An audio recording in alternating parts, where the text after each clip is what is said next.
Stop with the Pledge of Allegiance. We're all going to say the Pledge of Allegiance, please.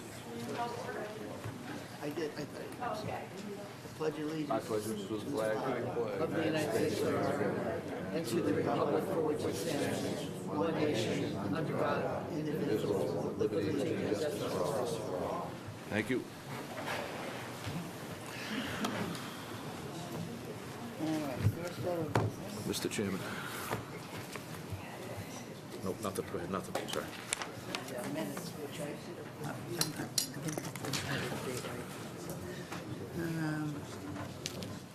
approval of minutes for December 12th. I wasn't at the meeting, and I guess, Deb, did you review? I did. All right, they have been reviewed. I have a motion to accept. I will move the minutes. Second. Okay. All those in favor say aye. Aye. Opposed, and that's unanimous.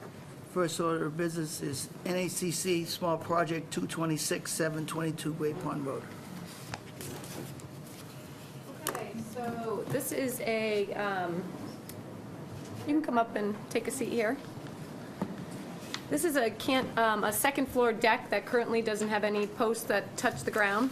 The house was built in 1955, I think.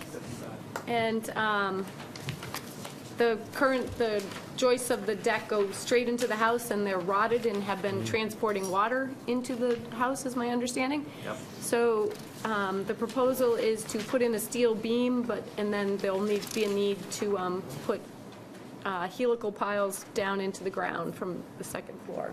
It is within the commission's, I don't know why this isn't displaying, but it is within the commission's no build zone, but as we said, the house was built in 55 and has been there for quite some time. So, Can't believe a deck made out of wood extending 6 feet out, lasting that long, owes you nothing. I have no questions. So you're older than me. Al? No, I have no questions. None. No question. Motion? So, Jen, the wetland does extend up into the backyard, but again, there's sort of nothing illegal about that. I mean, we did recommend, I was in talking with the chair and the vice chair, that there's a potential vernal pool in that back corner, and if you possible to put a few shrubs there, maybe as mitigation to try to keep that area a little more protected, if that is agreeable. I think if you, the picture here looks like it's in fall or winter. Yep. In the summertime, it just naturally all fills in. The underbrushes, the sprouts. Yeah, I mean, there's nothing in the yard that's a violation of any kind. Maybe some wetland markers at the tree line or something of that let me nature. give this a try for you. I'm going to move that we consider this to be a small project under the section B, letter B. Motion? Second. All those in favor? Aye. Opposed, and that's unanimous. So accordingly, I will move that we approve the small project as proposed, with the addition of some plantings to be determined by you, Jen, and the property owner. Do we think like 3 is adequate? I think anything you determine in the field, you can have discretionary authority, in my opinion, Okay. and the landowner's opinion, just something that might help. Okay. Do no harm. Gotcha. Okay, we have a motion and a Second.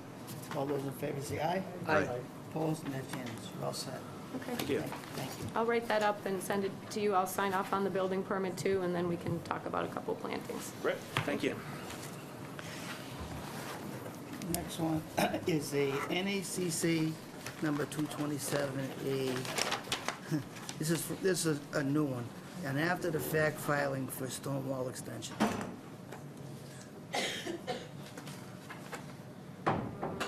Sorry, just trying to find it on my list here. I think the homeowners are present.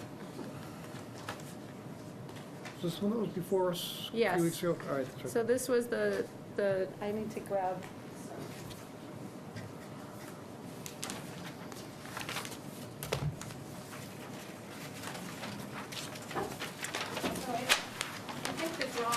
be a little bit off, just given, in 2008, you can see there's no wall there.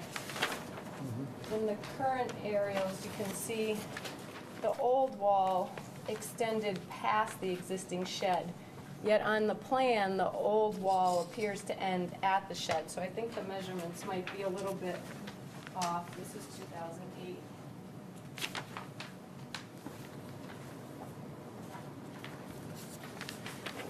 But this was a remedy to an enforcement matter, or part of an enforcement matter.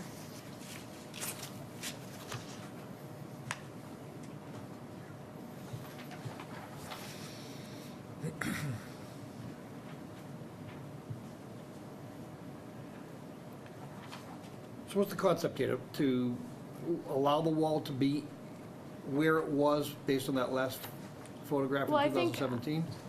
You know, 50 feet was added on to that wall.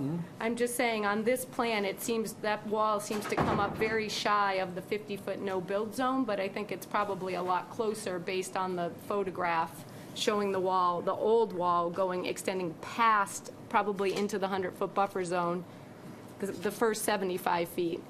Then you see another 50 feet was added, so it's definitely not that far away, although there isn't the only measurement that could be taken probably would be off of the well or off of the existing driveway, but we don't seem to have either. 50 feet from the building, That's the wall.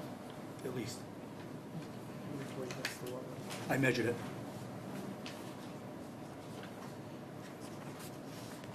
This is the wall. Yeah. And the wall is just a field stone barrier wall? All natural. It's we have photos.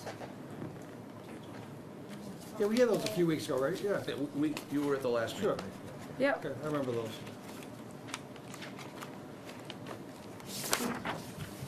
So was a survey done, Jen, or? No, this is an old plan from the septic system filing.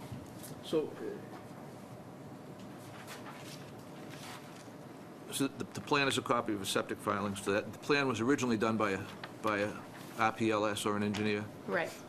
Do we know the scale? Do we know if the indications on the plan are relative to the scale of the drawing? They're not to scale, no. There's not to scale, so it's a not to scale drawing, okay.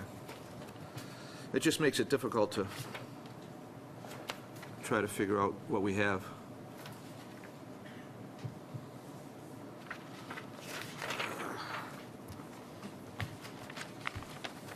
Questions, Jim? Not at this point, I'm just trying to determine, where the wall No. is actually and what it is we're ultimately looking to consider. This is the The old. yellow and the red. Yellow was what was there in 17, And this is and it was what- extended, This is Right. the after right? fact. And the question that we're wrestling with is that what's depicted as yellow on the sketch that we have and that's on the board there seems to differ somewhat, because it's not a survey, it differs somewhat than what the photos show. Right. All right, so, but the reality is the wall goes out into the backyard further than perhaps we would like. It doesn't provide a physical barrier to a the wetland area, wetland, because no. we allow those within 25 feet. Right. But that's not the purpose of this wall. This wall is a sideline barrier. Right.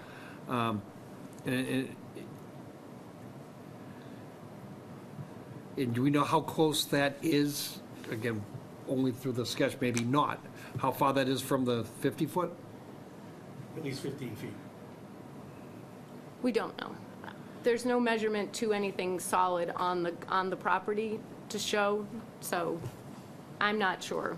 But we could go out and take that measurement. I just sort of figured our plans would show that, but But it's not within the 25, it's not within the 25, for without a sure, doubt. for Right. sure. So I guess I'm not as hung up with how far into the 50 it is, so long as it's not in the 25 at It all. is not in the 25. I think if I, Joe, if I may, I think if I recall, your testimony at the last meeting was that your need for the wall was to prevent trespass on your property.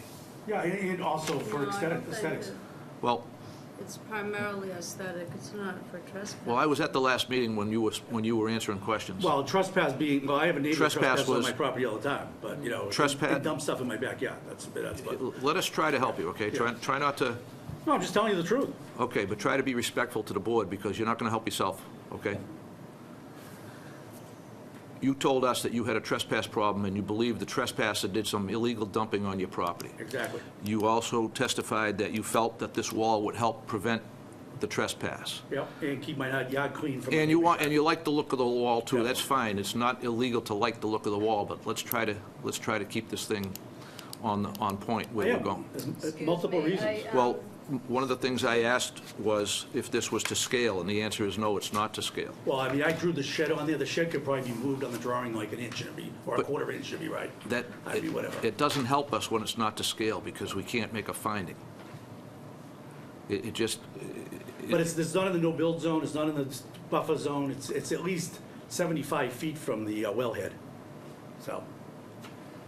And that's, the wellhead's not even in the buffer zone, so, well, I The don't think, wellhead, it marks the edge of the wetland. yeah. It's at least 75 feet from there. based, 65 feet. based on your opinion, My measurement, not my opinion, my measurement. well, your measurement is your opinion. Fact is fact. Since you don't have an engineer's stamp, it would just be your opinion, which we're willing to accept, again, if you just cooperate with us. I am. Well, Excuse me, I just want to say the wall was for aesthetic reasons only, because it wouldn't prevent someone from climbing over the wall. Okay. So, I got it. I mean, we just like the old-fashioned New England look, and it's really for aesthetic purposes. Okay.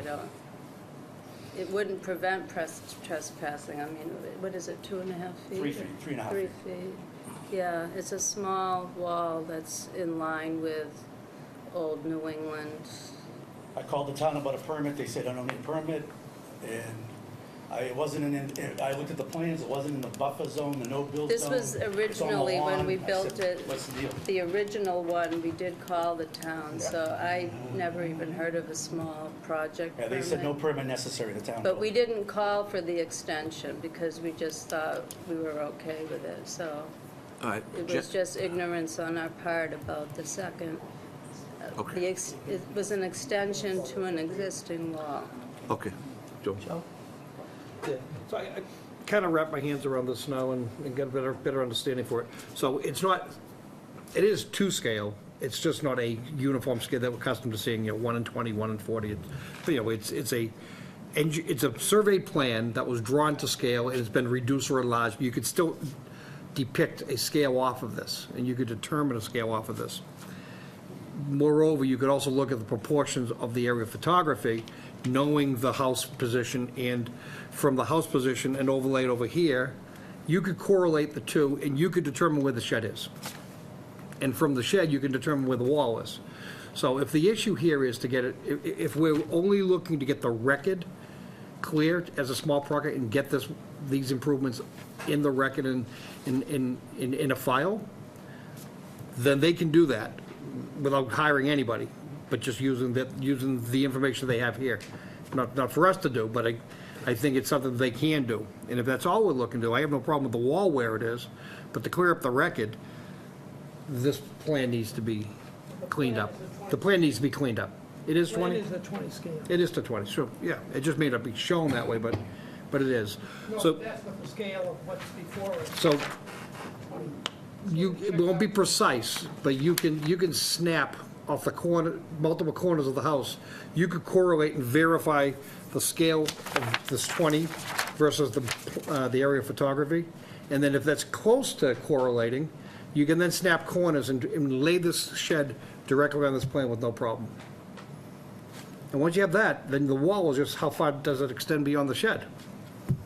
You've Well, accomplished, The shed was approved by the town variance group, whatever they call themselves, and they have the measurements on that, so they have the plans and the measurement. then why wasn't that used for this? I don't know, I don't have it right now. I mean, I couldn't find it. I'm not gonna spend hours, Would looking that for be it. something that the town would have on record? I think we went to zoning. Went to zoning, got it approved, the shed. The shed, I believe, was built. I think there's a building permit for the shed. I don't know, I think it's also just drawn onto this plan. I think Yeah, if I, it is. given, this plan doesn't cut it. If what we're looking to do is create a record to memorialize what's out there, so this question doesn't ever raise again, for the next 20 years, someone else is on this commission, then I think the plan needs to be modified. That's all there is. Just get the record right. And I have no problem with the wall, but this plan doesn't do it. And that's it, from where I come from. And there's enough information to do that without making it this, anything less than a small project. It's all right there, it's just a matter of doing it. For the applicant to do it, not for you, Jen, by any means. No. Deb? No question. Doug? I just have a few interjections on this. The plan is not accurate, so we can't accept the plan for the small project, as far as I'm concerned. There is an enforcement order with fines in place. Not on this, Pardon me? not for this. No, I know. But then, I'm just reminding you that. No, I just thought we were talking about this. No, and the debris is on, you're saying is on your property, correct? The what? The debris that's been dumped on that enforcement order, the other You one, can say it's on the property, but it's gone now, there's nothing there. there's nothing there, you're saying? It's all in the water, the water has taken over. But it's on your land. On June 29th. No, I don't know if it's possibly on mine, I can't tell you right now, it's all water back there. Okay. Now, you understand the plan that you submitted for this wall is not accurate, correct? The shed's not accurate yet. I could move the shed over an eighth of an inch, it'd probably be accurate. No, I want you, I tried to walk it through. I understand what you said. What you have is you have a survey plan from this old septic plan, which doesn't show this, that I now hear that there was a plan that went to the ZBA. Get that plan.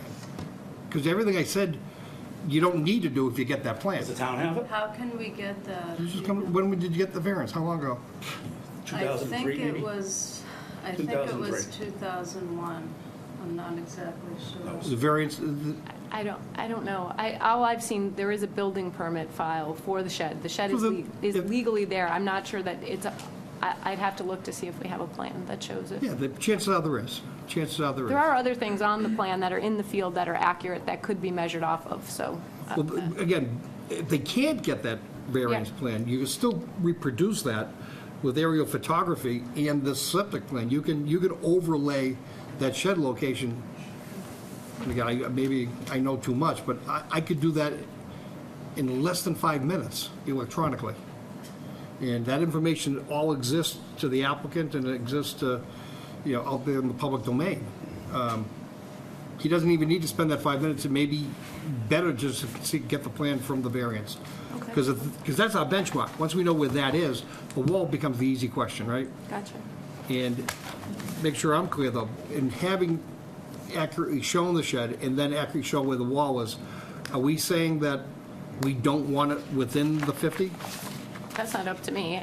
No, because I don't have an issue. I don't have an Okay. issue with that. We allow walls. Then if you're all in agreement on that, it's just getting the record to be I want the accurate. record clean, yeah. So we need to So we give, continue. well, we need to give him some, let's give him some clear instructions of what it is we do want, so that when he comes back to the next meeting. We want an accurate plan. Well, if this plan is on file somewhere with the That's, town, here's your answer. then you just go get a copy of it from the town. I gave them this copy. I can make as many copies as they want. Did you have the total plan? The whole thing? I have the whole thing. You have It it. just doesn't have the shed on it, is what we're saying. Well, they could plot the shed on it. That's easy. shed Take measurements off the building, take ties to the shed off the building, and you can locate that. there should be. It should be a plan there, too. There should be a plan if they We went can to look the first thing ZBA, in the so- morning. ZBA, that's got to still be there. Can you get that and come back to us? Through MS, Well, I'm not sure, I don't understand what we need to do. the ZBA plan. When They I- want it to be accurately depicted for the record, so that this is in a file saying that it's legal and So they're going I- to permit it, but I they should want it to call be the accurate. zoning board of You appeals? can just, we can talk to zoning in the morning. Okay, and then I can call you to find Yep. out what we need to do. I'll get you that plan. The shed's if it 12 feet from exists. the property line. This way, I know that for a fact. It's probably 8 feet from the driveway. Well, is the It's a property pretty line accurate marked? assessment. Is the Huh? property line marked? Yes. By a Granite markers surveyor? all the way down, By a surveyor? yes. We had the Twice. surveyor come when we did the addition and the shed, and then we had the survey come, Surveyor. I think, surveyor come, When my neighbor had an issue with I my think property. 4 years ago, we had that whole side resurveyed. Yeah, we just had it resurveyed last year because my neighbor roped off my property with a head granite No, granite I don't markers in think the it ground. was last year. I think it might have been 2 years Red ago. markers in the ground. In the ground, and he wired off my property, a big section of it, including this conservation area, The said thing it was too his. is to show, make sure the plan shows where the property markers. Yeah, and he didn't care. I said, "You want to see my plan?" He goes, "I don't care." And then he was dumping stuff back there, which is what you saw. So, that's the story. We don't want to get in the middle of the Hatfield and McCoy situation. I don't either, No, I'm just telling you the story. we just would like to get it resolved, The thing and that- I'd just like to know what's- what to do, but What's I'll bothering me call. about this project is, we gotta get this plan straightened out. It's my understanding that our administrator wasn't treated with respect. No, I've been on the property. I know, but not, you felt uncomfortable. Oh, I'm sorry, I didn't intend to. So, what I'm trying to say is, get this plan together correctly for the next meeting, or you can file an RDA and you can spend more money and go with the way we wanted to do it, and we can make it uncomfortable. That's just confusing. I mean, the reality is it's a small project. You just need, I know. because it's a small project, But if- it allows homeowners to do a less onerous undertaking. And even as less onerous as we allow through our own bylaws, this doesn't cut it. So, what we're saying is meet that minimum, and that minimum is already relaxed. RDA is just only overburdens them. Do the minimum, and this isn't it. That's if he doesn't do it. But if he Yeah. doesn't do it, then we have to go to an RDA. Yeah. That's what I'm saying. So I would talk to Jen or zoning or whoever to get that. Yep, we'll get Have a it first thing in the correct plan for the morning. next meeting. And that's all I have to say at this time. Thank you. So you need a motion to continue. So moved. All those in favor say aye. Aye. Opposed, and that's unanimous. So I don't know what RDA is. but- I'll talk to you in the Don't even morning. get there yet. We're good. I'll help You don't you. want to go there. I can help you. I'd just like to get this resolved. Yep. Thank you. Thank you, ma'am. Thank you. 2/17/41, the NRED request for Zero Turnpike continued to January 23rd. So moved. All those in favor say aye. Aye. Opposed, and that's unanimous. Next one is 2/42/17/44, an NRED request for 1600 Osgood. And I- I didn't get final plans of this sheet. Yeah, hold, Jen. All I have is the, Jen, okay, I have, on 1600, I'm going to recuse. you're going to All recuse. right? You can call me back when you're done. Won't be long. So at the last meeting, you asked for some better markings on the plan to show the area that is not being confirmed. There was a plan note there last time, but we felt it didn't, so. Thank you. The only thing left, other than the notation on the plan, was to consider the waiver request for filing fees. Mr. Howard submitted a letter. They have a copy I printed, so.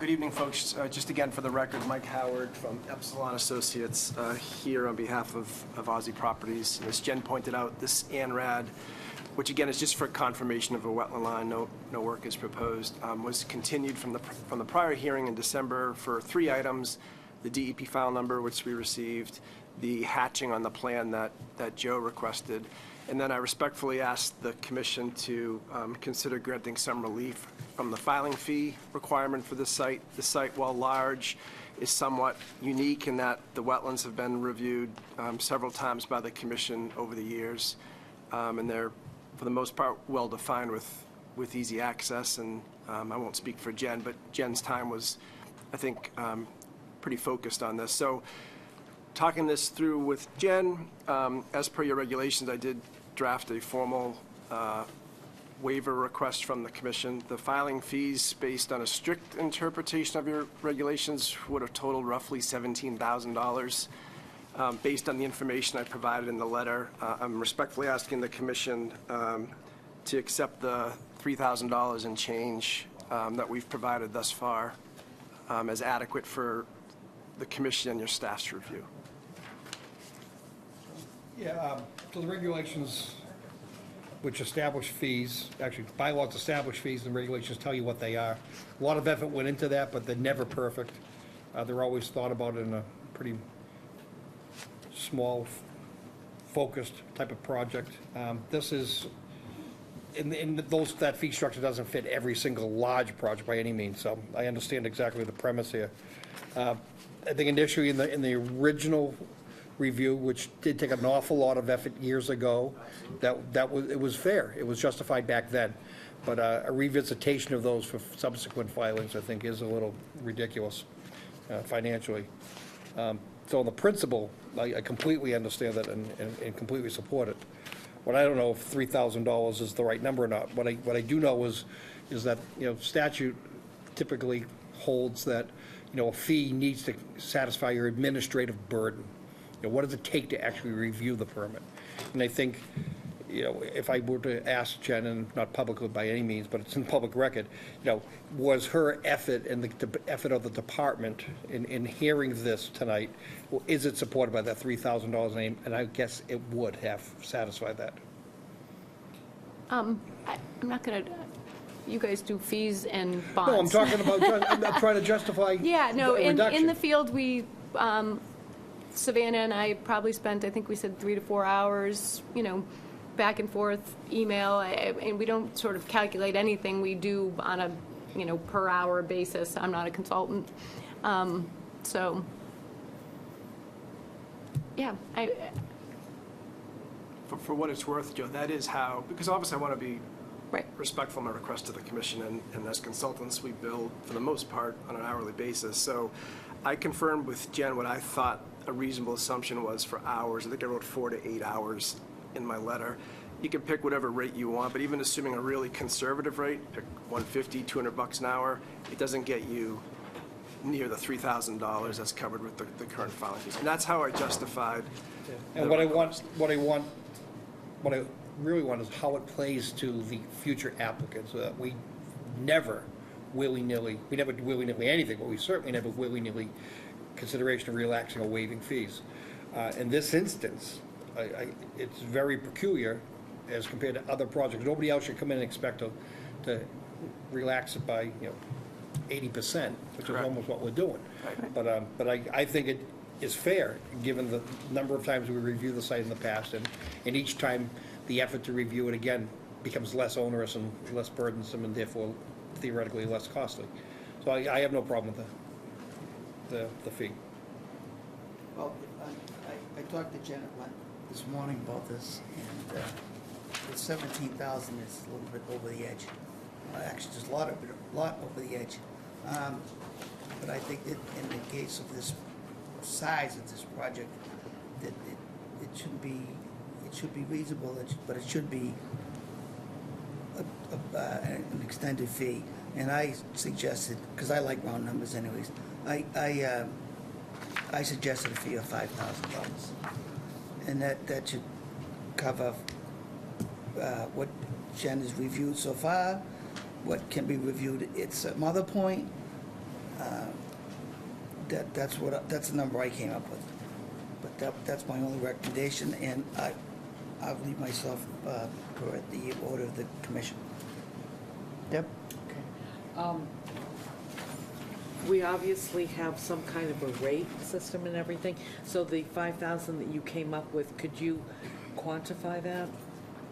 I forget what we talked to Janet, what we talked about today, but Well, I think Lou was looking at it more, we talked about, what it would have cost to peer review the project and some other things. I think we were also talking about sort of it be more of a, it's not a half of the, it's almost less than a third, I think, was your sort of justification. It would be hard to take any project and 100% justify the fees that we charge, because every project's different. I think to Joe's point, you know, and to the things that made it easy for me is there's multiple plans out there. In fact, Mike and I even had a discussion about Riverfront that I could say, no, on the last 2 filings, this was considered a perennial stream, part of a cement channel. So, I mean, there were things that made it a lot easier than it would have been just to walk onto this site cold and start delineating. In that case, you know, a much higher fee would have been justified, so. Are If it you helps- satisfied with the 5,000, Jen?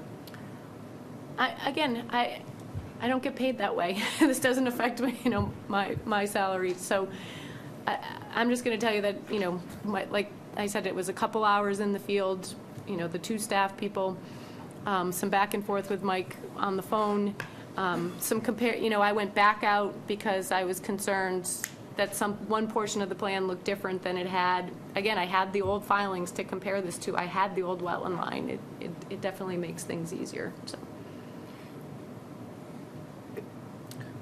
If it helps, Mr. Lou, if it helps the commission's discussion, obviously you could charge my client $17,000. That's what's prescribed by the regs. So we're appreciative that the commission's considering relief from it. If $5,000 is what makes you feel comfortable, Lou, then I'm confident my client is comfortable paying the additional $2,000 plus or minus to meet that amount. Doug, any questions? Yeah, the 17,000 is way out of whack. I agree. And 5,000 may be out of whack too, but considering the time that she spent on it, the town already pays her salary, so we don't charge the applicants. There have been other projects before us in which Jen has gone out in the field and spent time on. And I don't hear them paying Well, that's a shame rate on us. for, That's shame on us. okay? Well, not necessarily. I'm not sure we should be charging the public extra taxes for the services the town provides. So that's a But the great thing point you is- raised, Doug, and I don't want to debate it from the floor here, but No, but we but- need to, because the whole premise of fees is very, by definition, are different than taxes. They're not a tax, it's a fee. And there's a very strict protocol under statute. Government likes to get bigger and bigger and But charge there more and is- more ways of raising. So what's been always held is, you know, fees are considered excessive when they exceed the administrative burden that's in place to carry out what it is you're being asked to do. So, yeah, that her salary's paid, but it exists as a community service to the town, but the applicant's application is what administers that burden. So trust me, when our regulations were put in place and we spent months wrestling with the fee structure, you know, and reviewed by town council, it was exactly in that light to make sure we were not exceeding administrative burden. And we knew the model we created was not going to be perfect. 99% of the projects come in, it is perfect. Check as to the amount of fees the town collects with conservation filing fees compared to the cost of the department? Well, I do know that our filing fee account, just without drawing this out, pays the salary of our field inspector. So, you know, in some years where fees have been lean, there's, I mean, there should be some comparison done so that we're not overcharging the public. let's just But say that anyway, that to get account back- never overflows with money. No, that's exactly why it's in place, and it's why it is we're able to have the professional staff we do, is because Right. we absolutely pay our own way, for the most part, and have For the field 20 years, inspector and have for position, 20 years.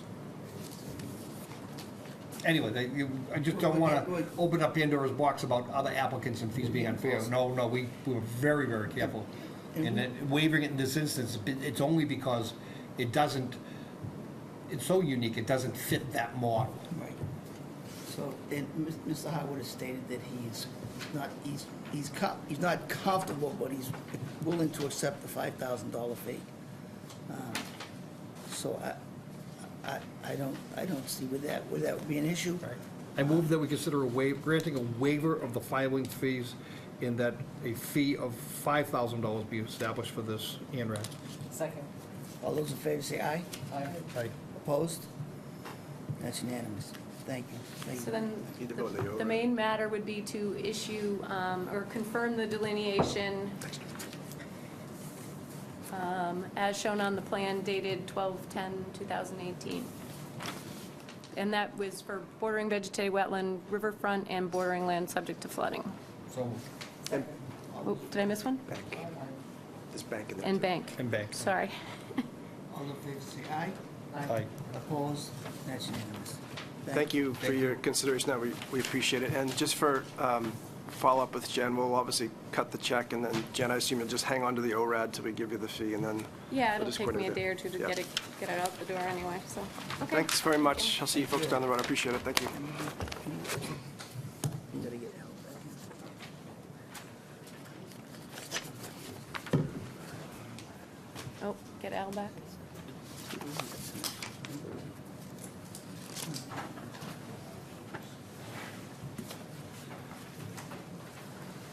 Okay, next one is NOI, it's 242, no number yet, but you said we have a number for this one, right? Not Town of North Andover? Town of North Andover, 430 Osgood Street? 430 Osgood Street? Yep, Did you what- say we got a we got a number? Did we get what? Did we get, I thought you said. DEP number? No, Not yet? because DEP, although we sent it and have the return receipt, or I should say, planning does, that they don't seem to have it. So I emailed them on Monday and have not heard back. So I will follow up with that. So we obviously can't issue, but I think we can probably at least review the project and see if there's any questions or concerns. Sorry, they don't have the transmittal form, or they don't have the application? So, one? the feed, there is no feed transmittal because this was a town project. Gotcha. So the first thing I did was email DEP and ask if we, because we didn't get a DEP file number, I asked if we should have sent the fee form in with exempt Sarah. on it. Usually And do. He responded back, Jim Freely responded back that he had never received the NOI, never mind. Oh. So we have an issue from scratch, but I'm confident that we can figure that out. I have already sent it to them. I have emailed it to them, and we'll get them another hard copy if that's what they need. But with that said, this is the final piece in the Mills to Hills trail that you've approved other pieces of. This is, I don't want to say the most complicated, because it largely already exists out there. You can walk this today. But the resource areas are more sensitive, it being right along the edge between the high school field and Kachikawick Brook. So the plan was done by a professional engineering firm. The wetland was delineated, the site's been walked, and the surface will be stone dust. There's also a stormwater management plan, which had to be met to the maximum extent practicable, and there's an O&M that goes along with it. And with that, I will turn it over to Jean Enright from the Planning Department. Thank you. Thank you for having me tonight. So as Jennifer said, at recent meetings, you've approved segments for the RCG property as well as Walker Road and the trustees of reservation. This is the last piece that connects all of those to have a multi-use path for both pedestrian and bike access from essentially adjacent to Stachy's all the way to Wire Hill. The path will be constructed using stone dust. It is designed to be a 3-foot wide stone dust path along, as soon as you come off the overpass at the high school, to walk to the outside of the football/lacrosse fields and extend down near the baseball field using the existing high school driveway to get to Osgood Street and then connect to the trustees of reservation land across the street. That being said, that we are requesting a waiver of the 25-foot no disturb zone to construct this path. The engineering drawings were done by an engineer for this segment, and this is the only segment that was done for. There is a small section of the trail that will require a stone wall, essentially, large boulder-type stone wall to retain that section of land. Other than that, it's a 36-foot wide. The plans that you may have seen are up to 6 feet. That's not our intent. Our intent is to keep it as close to 36 wide as we can. This path is essentially created because a lot of spectators for the lacrosse field already watch from that side of the field. And so we're sensitive to that, and we want to make sure there's ample room for both spectators as well as the path itself.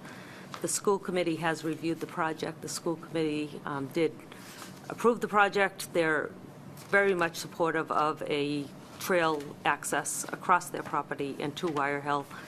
There was a few conditions, one of which is that they're not funding this trail, neither the construction nor maintenance of the trail, as well as signs saying no dogs allowed on the path, which is consistent with school property.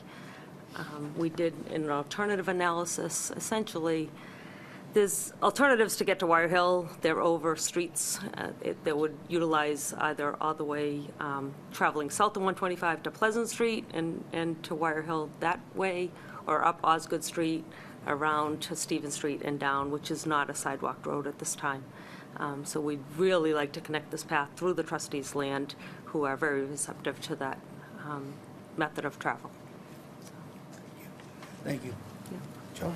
I have, first of all, very impressed with the connectivity finally. It's been a long time to get here.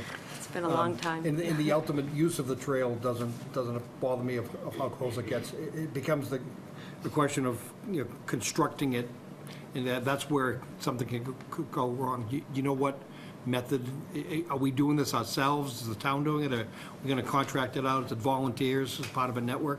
No, most likely the DPW will oversee the construction, so they will bid this section out. They will bid it out. And this is coming in as an NOI, so those order conditions will be part of the bid documents. We can require that it be part of the bid documents. It's a standard condition in our orders. So what are we seeing for, first of all, is there a need for erosion control? I think there is. They have a whole erosion control plan. Everything is laid out. Is it, I see it in here and it's not jumping out to me. Would it be clear to a contractor of what? So I that just went up to the obligation is? detail plan, the compost filter tube. There's probably a lot more narrative than what I printed for you. There's a whole erosion control and sedimentation plan. I just figured in the meeting you weren't going to, it's on, in your So I'm looking at packets. C4. Trust me, I bid enough stuff. Yep. The words often get lost in the bid, and certainly they get lost during the construction. It needs to be on the plans. And so C4 is what's intended to be, maybe it's the entire document. It's on there. It says proposed compost filter tube for erosion control, and then it says see detail. I just pulled it up. It's on the left-hand side in the screen in front of you. That's my question. These plans that I'm looking at, the C-series plans, 1 through, It has it on there. but these are the construction drawings. These are what Yes. will go out Yes. to bid. Yes. Okay, then I'm fine. I'm all set. I just have two questions, and they might be not related, or they are. Part of this trail connection is the overhead, over 125 score, is that correct? Is that ours or is that Mass DOT's? It's ours, as far as I'm aware. That crosswalk is ours? Okay, because I've been told by a couple of people that it's not the best in the world. So, have we addressed that at all? Maintenance-wise? Maintenance-wise. Yes. It's pretty old. It's gotta be what? 70s, early 70s. Early 70s? When the school was built. 75? When the original school. When the school was built, When yeah. the original school was built, it was put in because McDonald's was across the street, and everybody had visions of kids going to McDonald's and getting hit on But 125. I and think that it was the came reason after, for it. because I can remember a cruiser sitting there right on Walker Road, crossing kids back before it was built. But that's exactly what the whole problem. No, I know, It had, but you're saying it's ours. I am not positive, Lou. I thought it was. my memory of it is that that is the town's. Yeah, It was, I think, even named after someone from the town. Yeah, it was Chris Rock's father. So that's ours, I think. My memory is, anyway. that's my memory as well. So I can confirm if you'd like. Well, at some point, And I would agree, it requires some maintenance, so I'm not sure what that plan is. at some point, we should have some address, because Yeah. if that becomes structured and safe, there goes our trail connection. Which I would say Because there goes crossing more than that in terms of safety, so Yeah, I think that would be the least of it. yeah. Trail I connection. think if the overhead crossing structure needs repairs, the trail is the least of our issues. Oh, I know, I Yes. know. I wouldn't want anybody walk across 125, not the way people Well, drive you today. can't have it, it just I can't. can't, I know, I can't run that fast. Okay, that's the only question I have. Thank you. I don't have any questions. Thank you. Deb? No questions.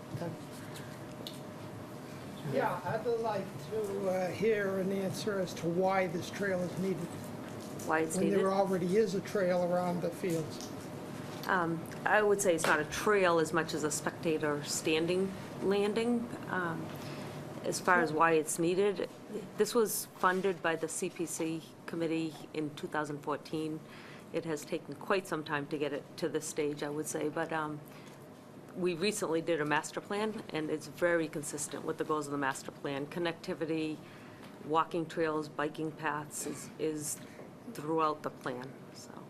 And that's why, You're to be talking honest, I about- picked it up and I have You're an urgent. talking about a standing room place where, is that asphalt walkway that goes between the bleachers and the field? No, the other side, which is, it's. I know where this is going, Okay, because I've sorry. walked the path Yep, many go ahead. times, and it's walkable now, the Yep. way it is. I would say But this you formal. are, also, hey, you have that asphalt pathway that walks around the fields, where people can walk at any Yeah, time. so the school, one of the things, and it's in the alternatives analysis, the school, because the trail would be open to users at all times of day, would not permit the trail to pass through the used school property. I don't want to say used, but the That was- school property proper. That was the original proposal, is to actually, instead of going, when you come off the overpass to the right, actually take the left and travel along the path that exists. There's a sidewalk that exists along the fields on that side, but the school was not supportive of that. I've gotten no negative comments by the school whenever I've used the area. No one from, I no think one there's on one thing about someone just passing through there and then sort of opening it up and marking it as the actual trail. If it were to get heavier use, I mean, This whether it certainly does or formalizes doesn't. it, and the stone dust just keeps it consistent with the trail. I mean, it really delineates it as the trail to Wire Hill. So, No, I mean, the thing is, the area now is open, you can walk around that into the field without any problem. It is envisioned also as a multi-use trail, so there is that section where it does narrow up, and there's that little retaining wall that they propose to put some, I don't want to call it fencing or guardrail, but just something to Safety. protect people from accidentally going over the edge. Because it probably would get used more if it was formalized by, kids, adults, families. We wouldn't want Just to. use the operative phrase, multi-use path, and the difference in a big way from what we're accustomed to dealing with when we talk about trails. We're thinking of natural trails through the wooded areas and, Right. down, trodden by foot and with improvements of bridging over swampy areas. But if it's snowing, people go out with snowshoes, cross-country skis, or just walk it in the snow. Is the thought of this to be open and maintained year-round, to be snow blowed and It plowed will out? not be. It School would- said no, I heard that. It will not be plowed in the winter, no. So, all right. I think we still would put a condition in that it shall not be. We would condition that. That it shall, will not be cleared, because, that raises a whole separate question of where the heck do you put the snow and how do you handle it? Yeah. So, Okay. We'll just condition that when the day Yeah. comes. We have to continue this anyway. I mean, I don't know that we need anybody to come back necessarily, but until we have a DEP file number, we can't Sure. issue the order. Understood. Motion to continue. So moved. All those in favor say aye. Aye. Opposed? It's unanimous, thank you. Thank you, Jean. Thank you.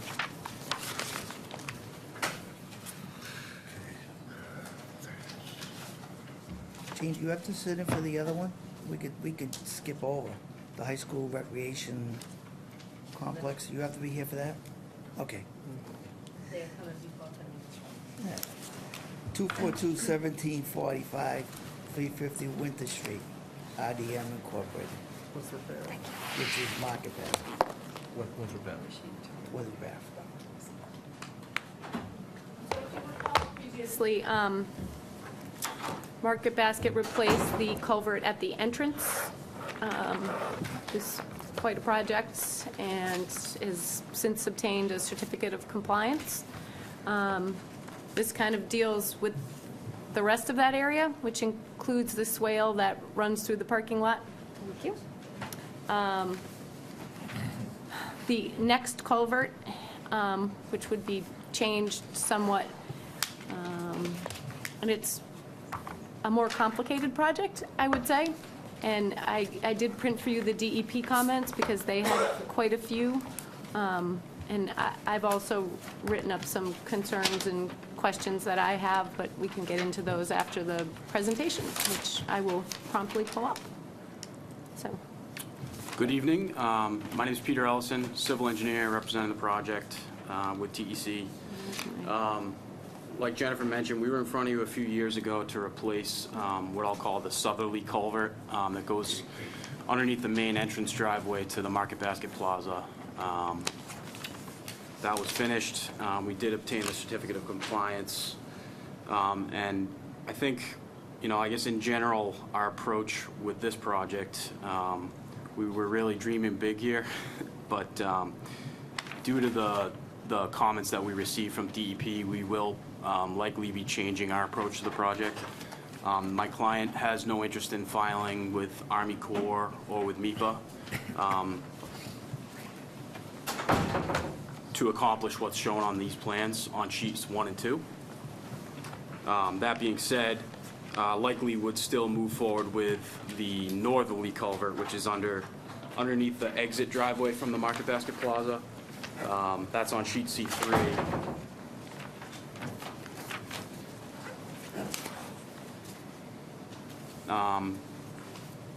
So I guess, procedurally, I'm not sure how I was just going to go to procedure. this, You got a few choices here, and I think we have to keep the record crystal clear on this one. One option, I don't think it's appropriate, is to withdraw and resubmit, or simply request a continuance and resubmit the modified plans. Right now, submitting this package as one is not appropriate. well, I guess I'd want to understand better, is this still what you would propose for the culvert replacement, though? yes, On just sheet 3. Just sheet 3? just sheet C3, correct. So, I mean, I How do does think that that, negate the Army Corps? Because of eliminating the connectivity between the two? I think the Army Corps strictly comes from the sort of dredging and reconstruction of the, what's, looks like a swale, but is actually a Intermittent perennial brook. stream. Perennial? Yes, it's perennial. I So was once thinking the that. Den Rock watershed gets brought into the stream, Sure, it becomes perennial. So with that said, for this to be a restoration project, I think DEP would be looking for a lot more out of it than, I guess, what the applicant, That's where I was going, is just because you didn't do the swale between the two, is it because it's an existing culvert being replaced? Yeah. That lowers the threshold with Army Corps? correct. They would no longer be sort of, again, Dredging. they're not dredging, but, trying to clean the sediments out of this swale.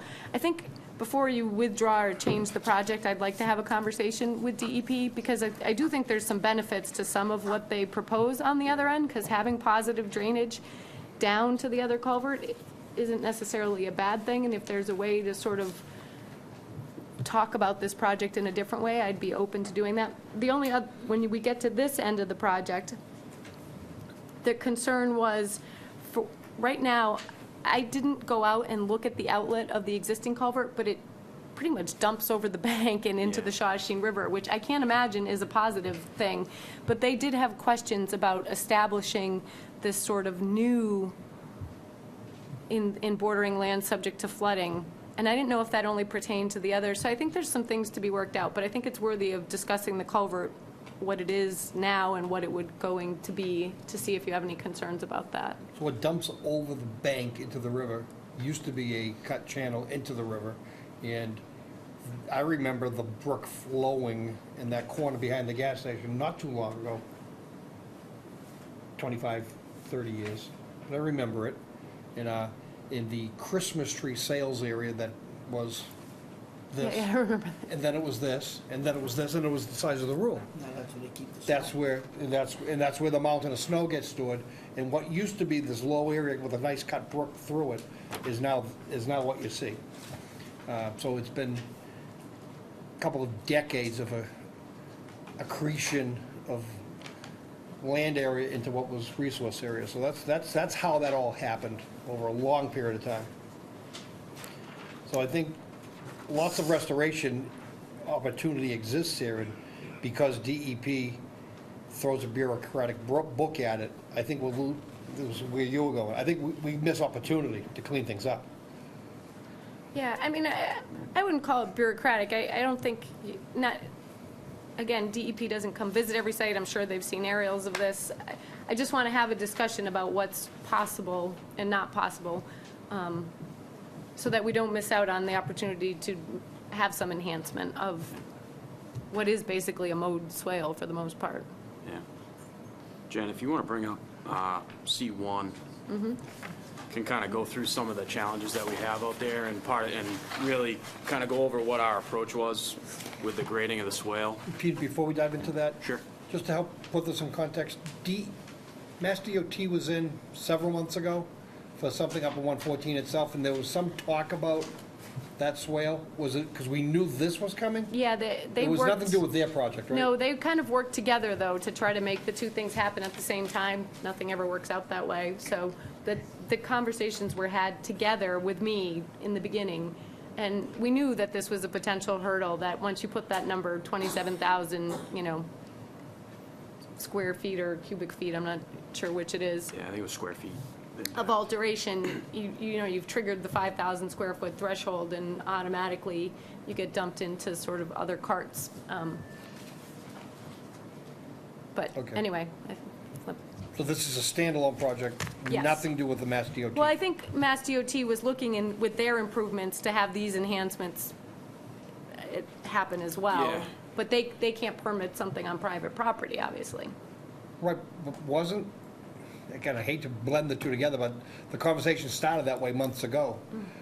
Part of their stormwater system in 114 finds its way Well, directly you into can the see swale. right there, that pipe Right? is coming off of Route 114. So- Or is that the one that comes across? The dark pipe here Is that the comes stream? across from Denrock Park. Denrock, that right. wetland. That's the Beaver Brook?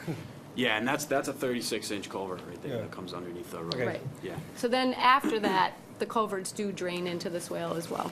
yeah. There's probably 4 catch basins right along the edge of 114 that have direct outlets into this swale, stream. So, our project is kind of intertwined with DOT's project, because I think what they proposed, Jen, was to put in new deep sump hooded catch basins. Yep. As part of their project. They're gonna tie into the existing pipes that are already with discharge into our stream. Our hope was to be able to clean the stream out, because as those pipes stand today, they're all mostly full of sediment, completely clogged. I mean, and this large pipe that comes across, if you stand above it, you can barely see the top of that pipe.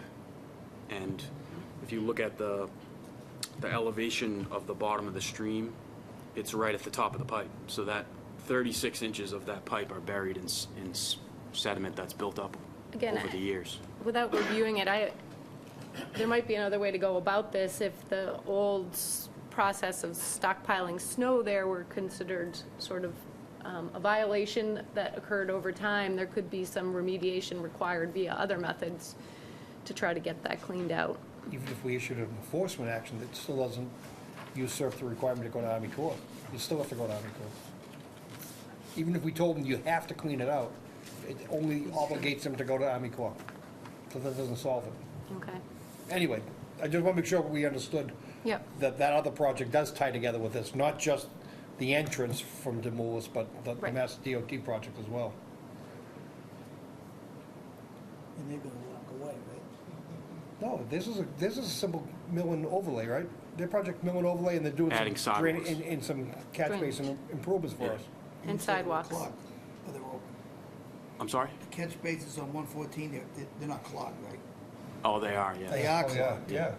All the outfalls are buried. So when they Sounds go to, like the state needs to get their project to work, function properly, and if it's gonna affect this, then get the state to push to get this approved through, and deal That- with any state regulations that they have to push it through. This commission usually doesn't rely on DOT to help us. Well, Not usually. it may be the time to do that, because they have a direct interest in it, and I think Demoulas has a direct interest in it. As far as, even with the new outlet is proposed, that's all filled with snow in the wintertime, that's they use for snow stockpile. Not anymore. not anymore. They have nice Wait till the signage. next snowstorm. No, they had nice signage and all No, last year winter. they didn't do it at the- all. they- Believe me, they I did- watched. Yep. Because that was one of my questions when you did the original entrance, because I've been molded in dirt, and I can remember when that swale, I can call it a swale, a stream, or whatever you wanna call it, I mean, you could go white water rafting. That's how deep and wide it was. But it's been filled over 40 years, 50 years, Yeah. so And now we it don't has- even have a swale anymore. Yeah, and now it's full of invasive species too, is the Phragmites coming, Yeah. which, I mean, there's nothing we can really do about mean, that it's- because it it's was- from across the street. It was a mess when you came, when they, well, I know it All was right, so you. we all know the backstory. We know- Let's hear what you're talking about, because we're probably not gonna get much further than a presentation tonight. Because I think the recommendation is to go back and work with the state more carefully to get the bigger project done, if you guys are willing to do it without jumping through crazy hoops of fire. Yeah, Because this commission is gonna be in harmony, because we wanna get that straightened out. no, I mean, the intent of my client is to do what's on these plans here, but if it means he has to go to MIPA and go to Army Corps, it's just not worth it to have to invest all that time and money to really do something that they feel like is gonna be environmentally a big improvement over what's out there now. Al, questions? Yeah, I guess your comment just, so I'm looking at your alternatives analysis. So if you were to opt for alternative number 2, that would not require Army Corps, or that would? I'm sorry, could you just elaborate on what? Alternative 2 is to Says. replace it in kind, a replacement in kind of the They culvert. can't do that, They can't do that. no. So Why can't they? because it doesn't meet stream crossing standards, and but that isn't the part that is triggering MIPA or anything else. It's That's not the part? No. Then I guess I don't have a question. Okay. No questions. Doug?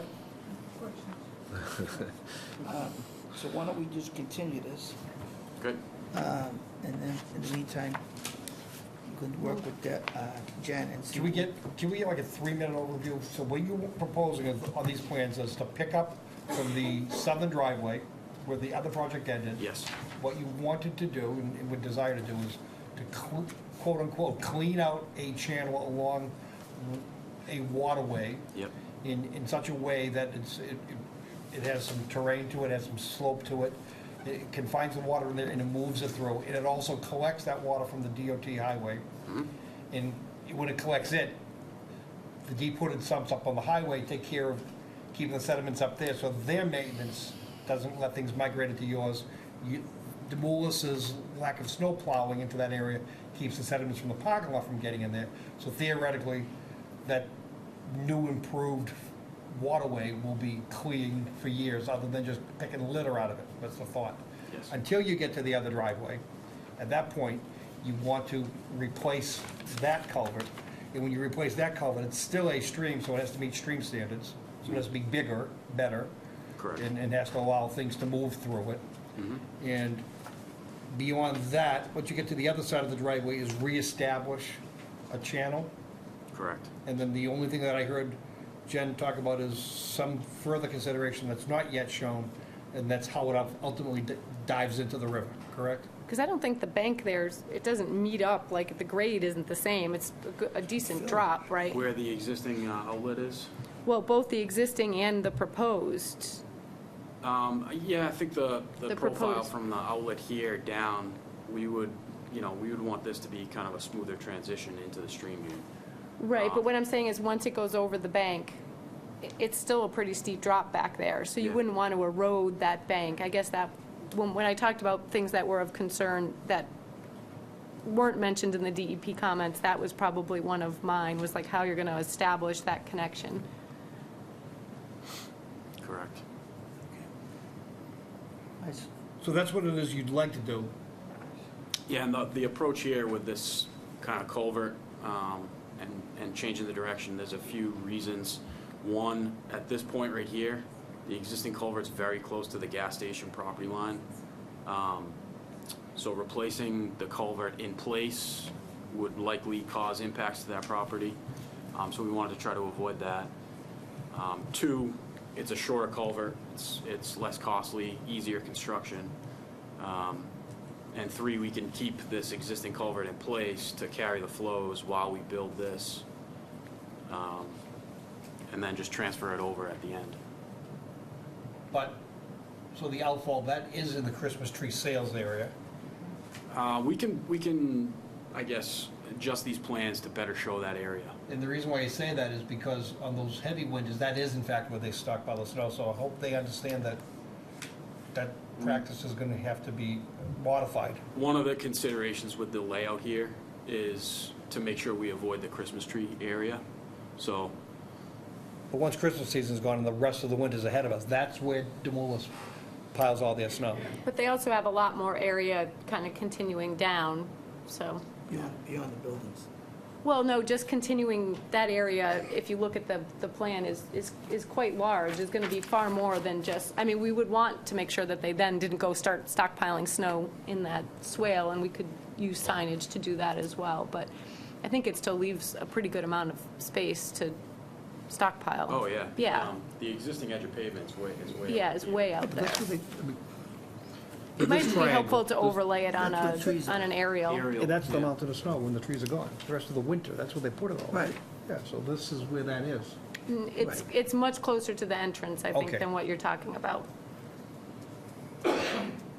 But the main thing is to get this straightened out for us, and then we can do that, because that's. The other thing, jurisdiction. even if we're just talking about I mean, the, even if it does impact their ability to stockpile snow, that's okay by me. I prefer the snow not be there, so that's okay.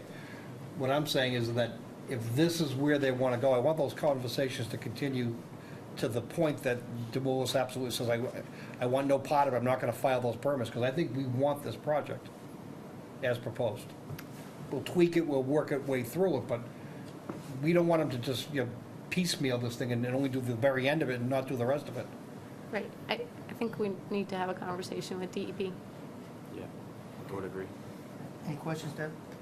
Sorry, Doug. I'll find out who the reviewer was, So and we need a motion to continue. So, second. All those in favor say aye. Aye. Opposed, unanimous. do you want to continue to 123 if we have those conversations? Yeah, That'd be great. just checking. Thank you. All right. Thank you. Thank you. Now, the highlight project of the evening. All right. Next one is 495 Main Street Recreation Complex. And it seems to me that we have a lot of abutters here for that project.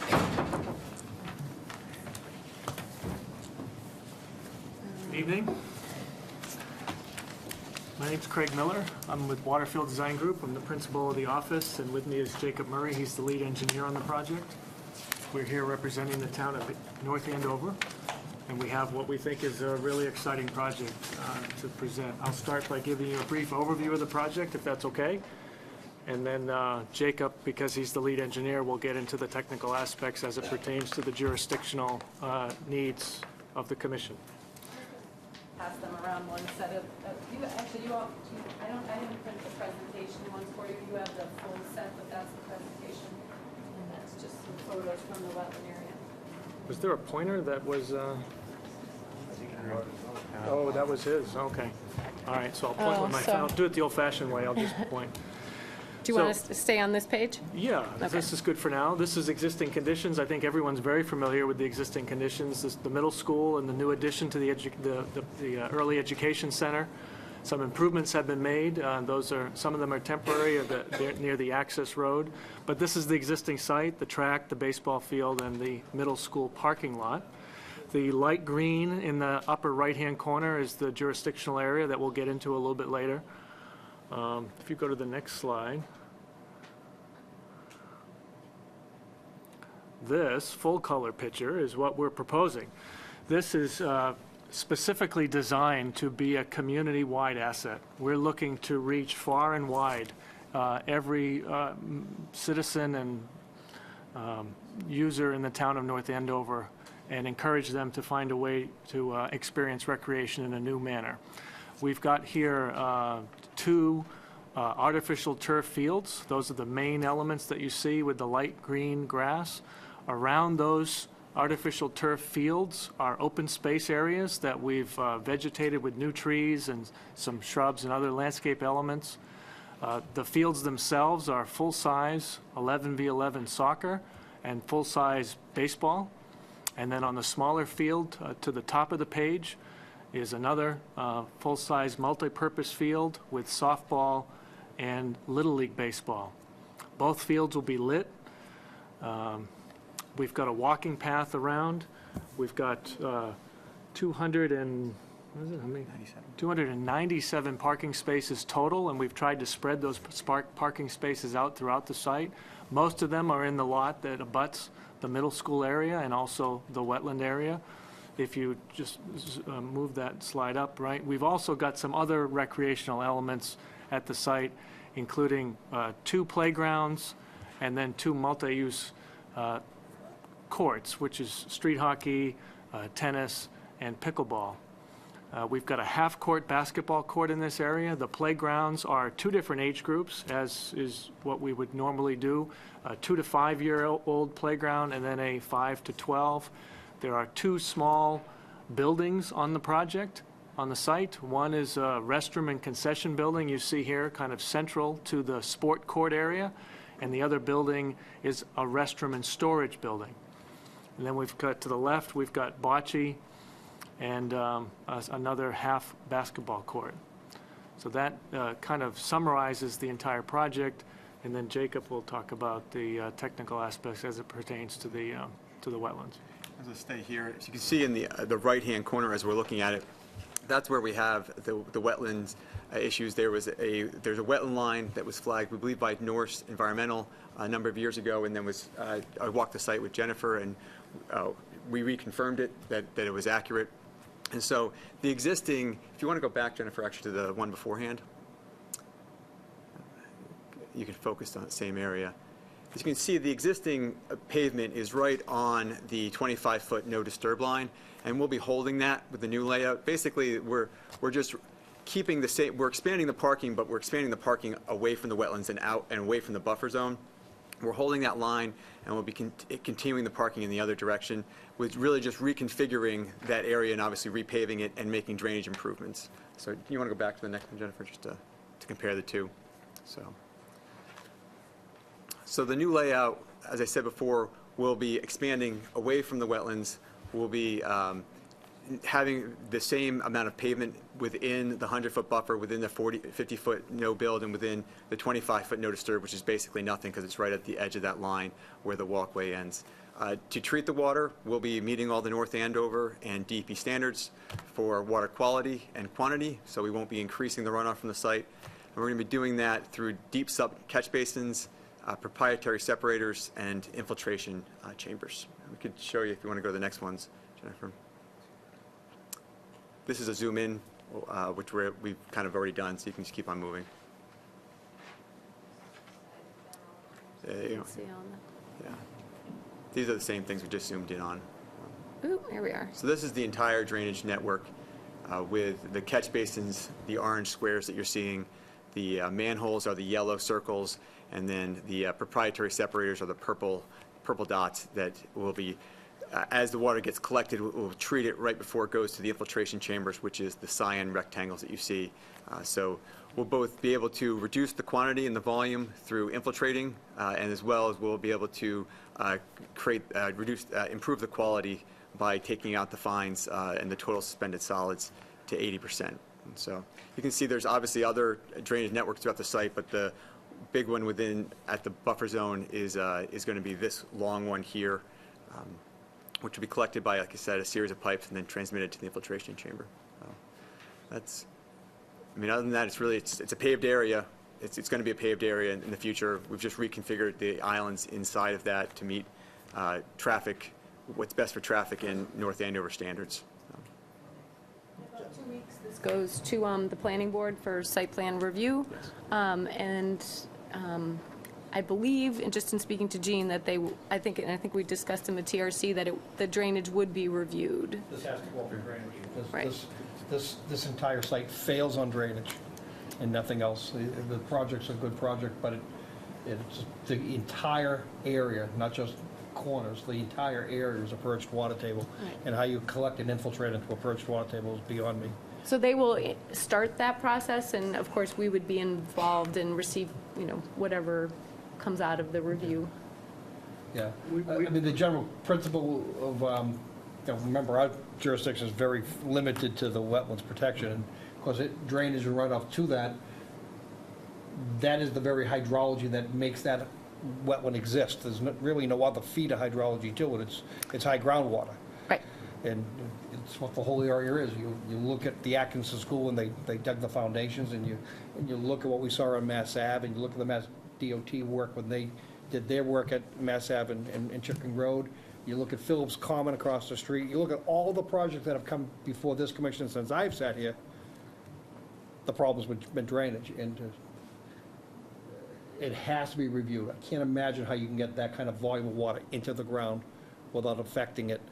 Mounding analysis and everything to make sure that you get it in the right places and that it moves through that soil horizon so it doesn't affect the abutting properties and the abutting wetlands. Well, the good news is that we've done all the hard work and engineering and the research to verify the points that you're making. Yeah. We've done extensive soil testing out of the site before we began locating our underground drainage structures. We agree with you, it is a challenging site, but based on the engineering that we've looked at and the engineering that we've done, we can make it work. Yeah, So we're confident that when it's reviewed, it will stand the test. well, So- good. It has to. It's good. And if it does, it's great. That's what we owe the public. We're on the same page. We want it to work. We're not, as I defend the drainage, I'm not defending it because we want to win the argument. We're here to make this work for the town of North Andover. So if it doesn't work for us, it doesn't work for you. We're on the same page. Can we zoom out on this slide? Just zoom, yeah, so I just got a larger vision of the project area. Yep. So you've got under drains collecting many of these fields, Yep. correct? Right, Yes. right. And you have infiltration in Right. the same area where there are under drains. Yes. So what happens, I'm just Well, curious, what happens then? What's happening here is that you have an existing grass field which absorbs it, some of it runs off, but a lot of it goes into the grass. With going with synthetic, the synthetic turf drains the water very well, which is why people like them. But when you do, it's either going to sit in the soils or you have to get rid of it, and so that's what the under drain system's for. But if you just send that right out to a pipe, well, you're going to increase runoff because none of it's staying in the soil. So that's why you have the chambers underneath. So you do the under drain system to take the water So away from playing the... surface, Yeah. under drainage system beneath the turf median. Yeah. And then collection down into Yeah, so, infiltration. and you can see it, the water hits the synthetic turf, it goes right through, it goes to the under drain, then it collects it, it takes it to the infiltration chambers that allow it to store and infiltrate over time. And that's why, to your point about the bad soils, that's why the infiltration chamber footprints are so large. Because we're spreading out that slug of water that we're collecting that's passing through the new field, and we're spreading it out so that it can do its business over time into the soils.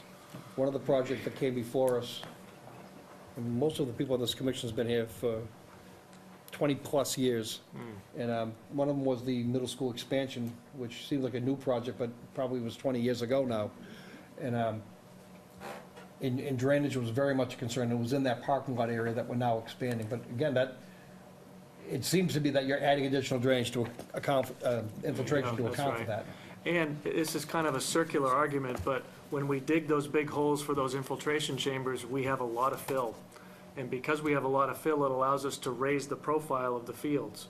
And as we raise the profile of the fields, it gives us more separation between the groundwater that's down further deep and the drainage system that we're creating. So we're actually helping ourselves by creating these big holes to drain the water, because we can lift the profile of the entire field. This is at DEP now for their review? So Yeah, we just got a file number. It's, well, you have a list. Yeah, I have the file. comments yet. No, and they may not have any, given how much the limited jurisdiction is. The only comment that I have, and I supplied you with photos, is the first time we went out there to review the wetland, there's a path through there that the I'm assuming school kids use. The second time I went out there, it appeared someone had taken, I think it's Woodbridge Street's at the other end of that, driven a truck in there and deposited a lot of yard debris.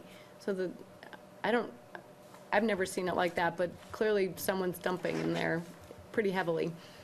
So I, as part of the project, or as part of maybe just talking to DPW, something should be done to prevent vehicular access into that area, because nobody blew their leaves in there like that. Right, of course, right.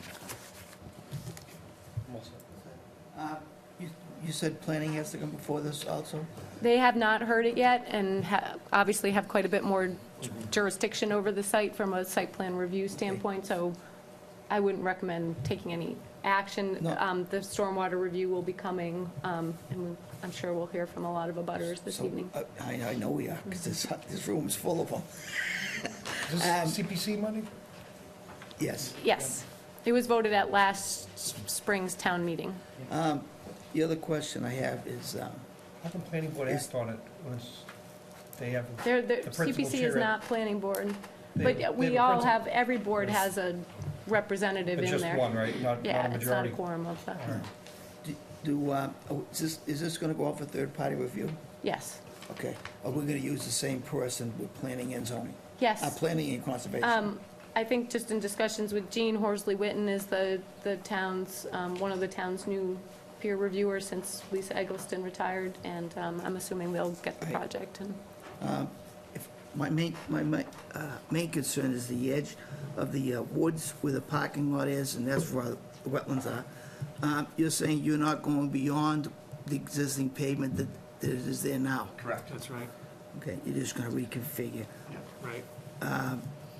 Now, your parking calculations are based on the parking that's there now? No, Is there we're- gonna be more parking on, I'm trying to get my bearings on this thing, you know, I think the project is fantastic. We've been dying for fields for years. I've been involved in Booster Club and sports my whole life. You have, there's parking on the other side, by the Atkinson School, correct? Can we go back, Jen? Yeah, maybe go back to the other plan. Because that section. These are the slides that are good, yeah. Yeah, I was trying to get my bearings. There's Beacon Hill Boulevard, and it's where most of the abutters are gonna, I'm sure, are gonna be on, they're all Hemlock Street, Hemlock Road, or whatever.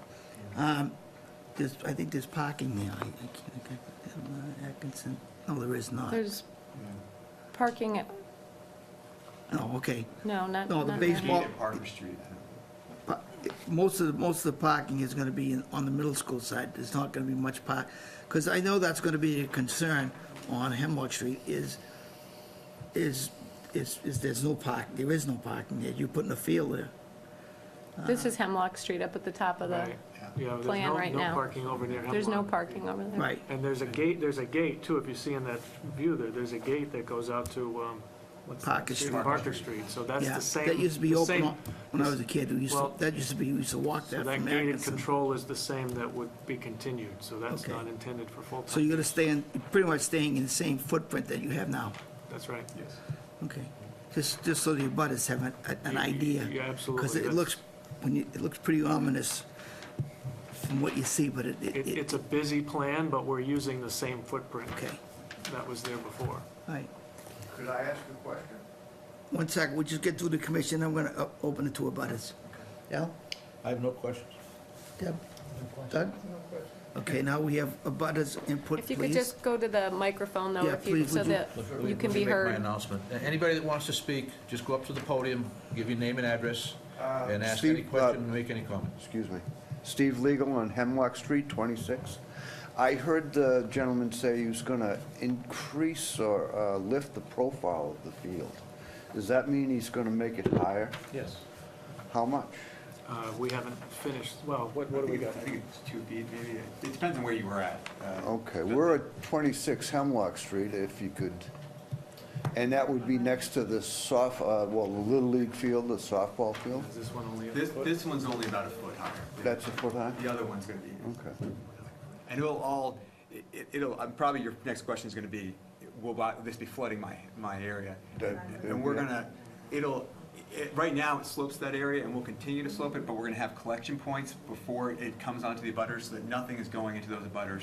But there'll be swales in those, where it says fence with netting, there are gonna be swales with catch basins to collect any runoff, so that's not leaving the town site. Okay.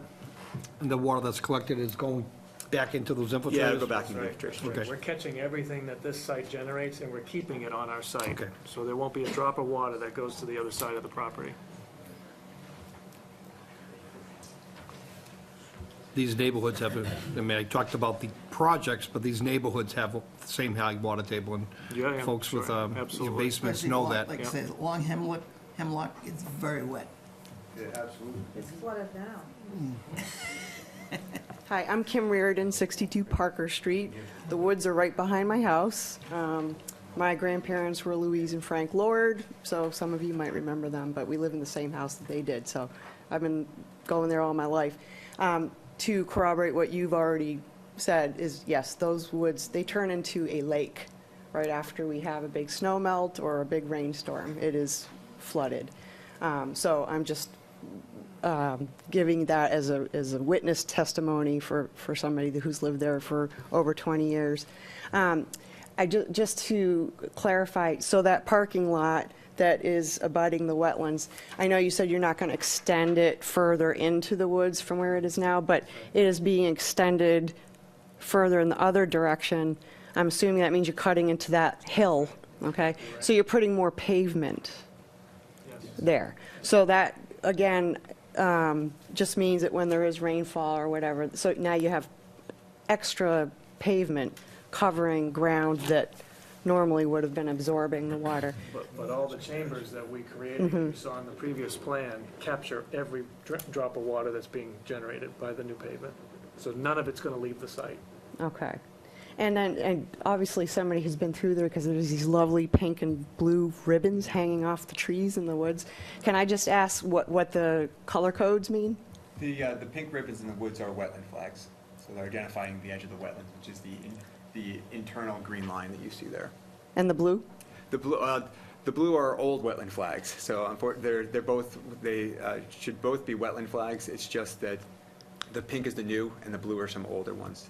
We're required by code to update the wetland flags if the previous flags are outside of a certain, 12 or 24 months? Yeah. So you have to Blue's change still there? colors. Some of them are. That's from the middle school. Tags with the metal too, so stuff sticks around that they Okay. put out there. I mean, those are from the middle school construction. No. No. It was flagged in 2017, I think, just in the planning Oh, phases. not for a project, just flagged. When you had surveyors out, Okay. Yeah. and then somebody came through with ribbons back then, and then there's new ones within the last Right. couple weeks. Those were just put up to replace the blue that had fallen off. In some areas, we went out and we couldn't find any flags. They were just gone, so. Yeah. Okay. So just to test my understanding, so you're telling me that the new systems that you're putting in will compensate for the extra asphalt? Yeah, when it comes to drainage design, our number one focus is making sure that not a drop of water leaves the site. Thank you. Yep, sure. Is there any more about input? Just one question. Steve Legal from 26 Hemlock Street. You say the water doesn't leave the site, That's right. but it must eventually. No, because we're bringing it back. If you go to the plan that shows the drainage chambers, so we've developed a fairly elaborate system of catch basins and manholes and pipes so that we're catching the parking lot drainage and bringing it to one of these internal underground chambers. And eventually you'll pump them out, or? No, we don't pump them out. By gravity, it just goes down into the ground. I think that's an important principle to make clear to the folks. There's no pumping. And I raised that question in the need for review, because I think it's very, very important that it be crystal clear to you people. Think of it this way: the rain falls out of the sky now. It hits whatever's out there now. If it is grass, it gets into that grass and it gets down into that marginal, not-so-great soil, only so far, and it leaves the site. You just don't see it. It's going through that soil layer and it's leaving. The obligation. Stops in my basement, though. That's right. And the obligation here is that whatever is being proposed can't change or alter that drainage pattern in any way that it makes it worse. It can't speed it up, it can't add more volume. And it needs to mimic it as best it can. We're not gonna solve your problem, but they can't make it worse. In their engineering expertise, which is before us, states that it's good, and it probably is because they're good engineers, but we're gonna review that anyway. We're gonna send it out to our own consultant, who also works with the planning board, and they're also gonna look at it. And then, no two engineers agree on anything, so there's gonna be some changes guaranteed in the end. There'll be some, That's not true, because when it comes to math and the numbers, it is what it is. So Horsley Witten's gonna see the same math and the same science that we're looking at, and they're gonna either agree because we're right, or they're gonna say, we disagree. And we have two engineers on this commission, and we're gonna speak with our consultants as well. Right. And we may have different interpretations that initial analyses, assumptions, before the analysis takes place. Number crunching's easy. Yep. It's how do you interpret what you actually have first? Look, we're all on the same side on this, as I said earlier. So if there's a difference of interpretation, we're gonna work with the town to make sure that we reconcile it so that it works. And that's the point I'm trying to make, is that because we're setting up to review, and just because what may come out of this is a revision, doesn't mean that they were wrong. That's right. It just simply, we want them to do it a different way. That's right. Is there a similar system in place in town today? Oh, All over the place. They're all over the place. In the upper field at the high school? Underneath the football field at the high school. Okay. Well, I heard the upper field was soggy because it was, the catch basins were blocked. We all live in North Andover, and we consider ourselves special because we are. But there's a project in North Andover that affected Andover in a very big way at Merrimack College. They did a huge improvement with their football stadium and their parking areas and their dorms. And we held, even though it was to protect another community's citizens, we held them to the same standard, and that's working great. And But the it's upper every bit field as at big the as high this. school is not a problem. What? The upper field at the high school, that you can see from By the Chickman firehouse? Road. By the new Yeah. firehouse? I heard it was soggy, I heard the drainage system was I'm working. talking about the football field. I'm talking about the You're- upper you're- field. You're up top by the Yeah, fire station. I heard beavers got in. Not surprised, the place is surrounded by beavers. Upper field, Yes. crack? That's what one of the guys at the meetings we had previously I don't know how said. beavers could get up there, though. Yeah, there's no stream for 'em. flowing of There's no water up stream there. for 'em. They need to swim. Yeah? There are beavers down at the lower stream down by the football field, for sure. No I'm just question. relaying what somebody said at Yeah. one of the meetings that we had. They might have at, been thinking of the So we lower did, field. this commission permitted both of those turf fields redos, and those rely on underground drainage as well, and catch basins and pipes that drain out.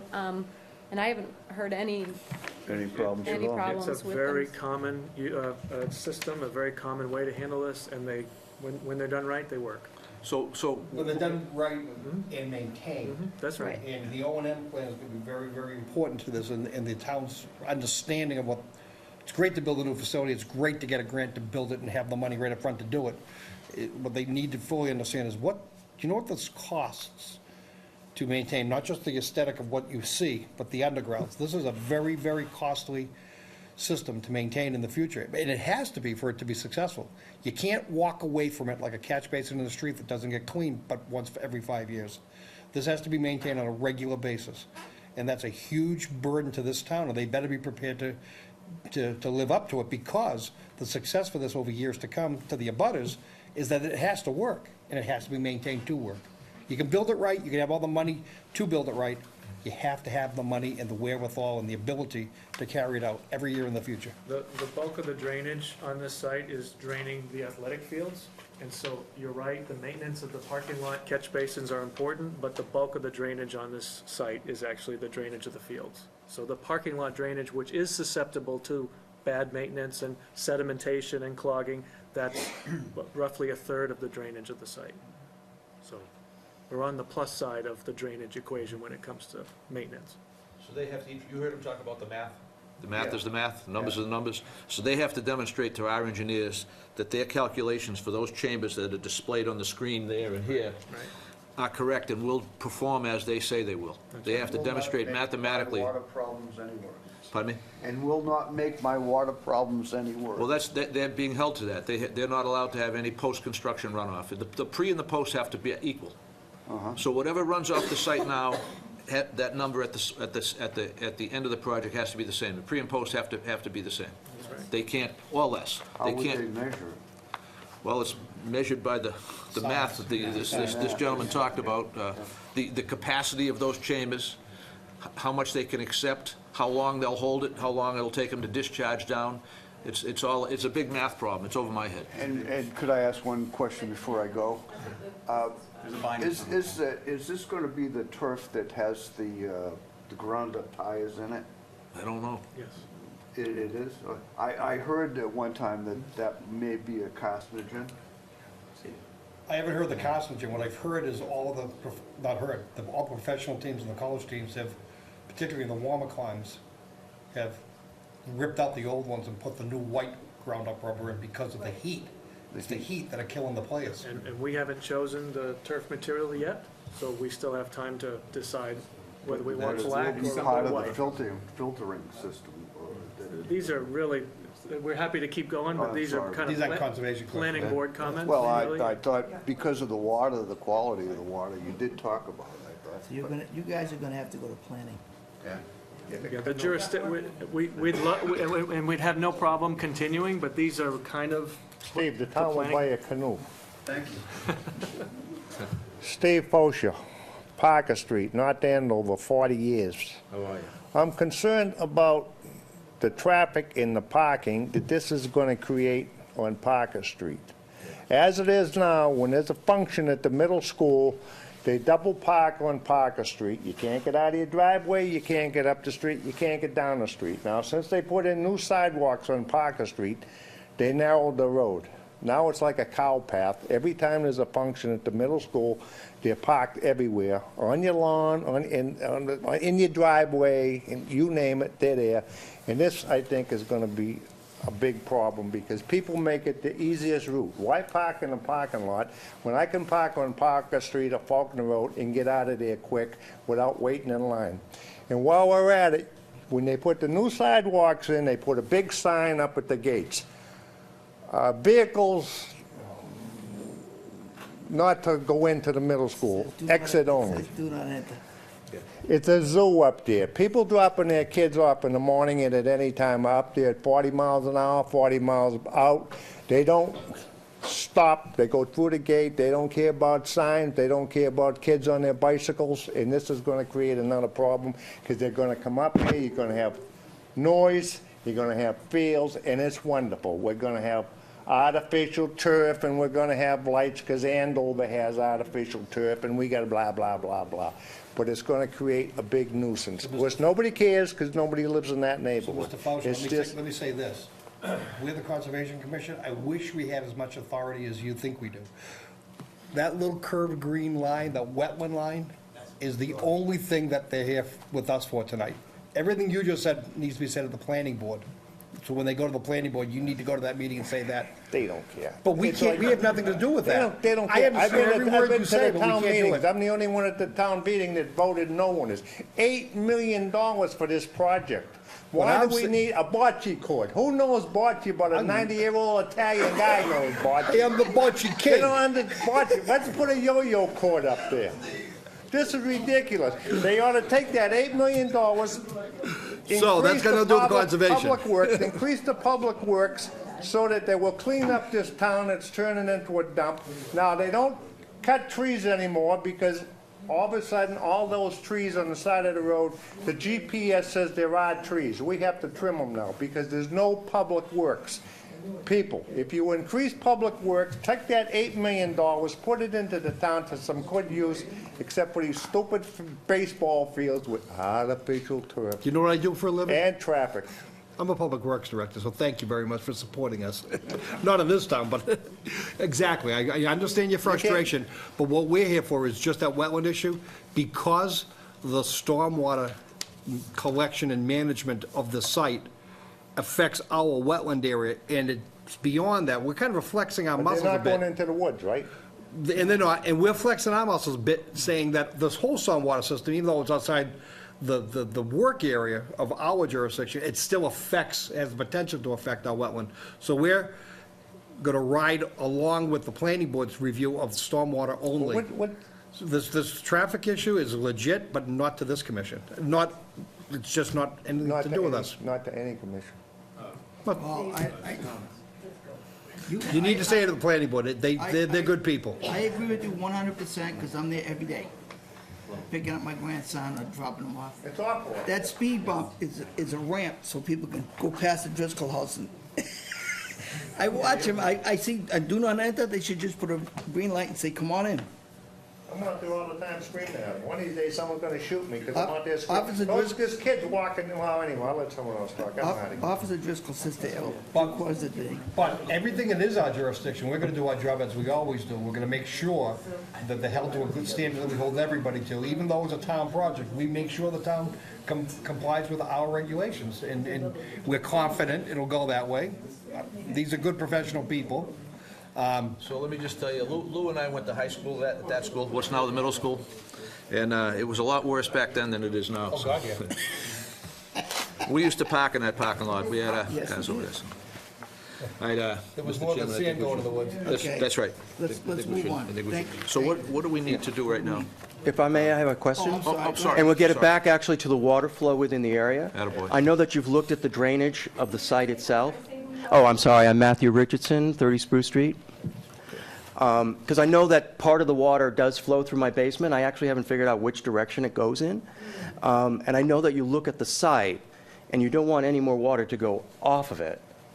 Now, frankly, I don't care if the water on my property is draining through the fields to get it, you know, the natural flow. Have you looked at the broader area of what the flow of water is? Because I know that you may not be draining any more off of your site, but is it going to affect the things that naturally have been flowing through our basements and underground across the site? Any water that comes to our site Mhm.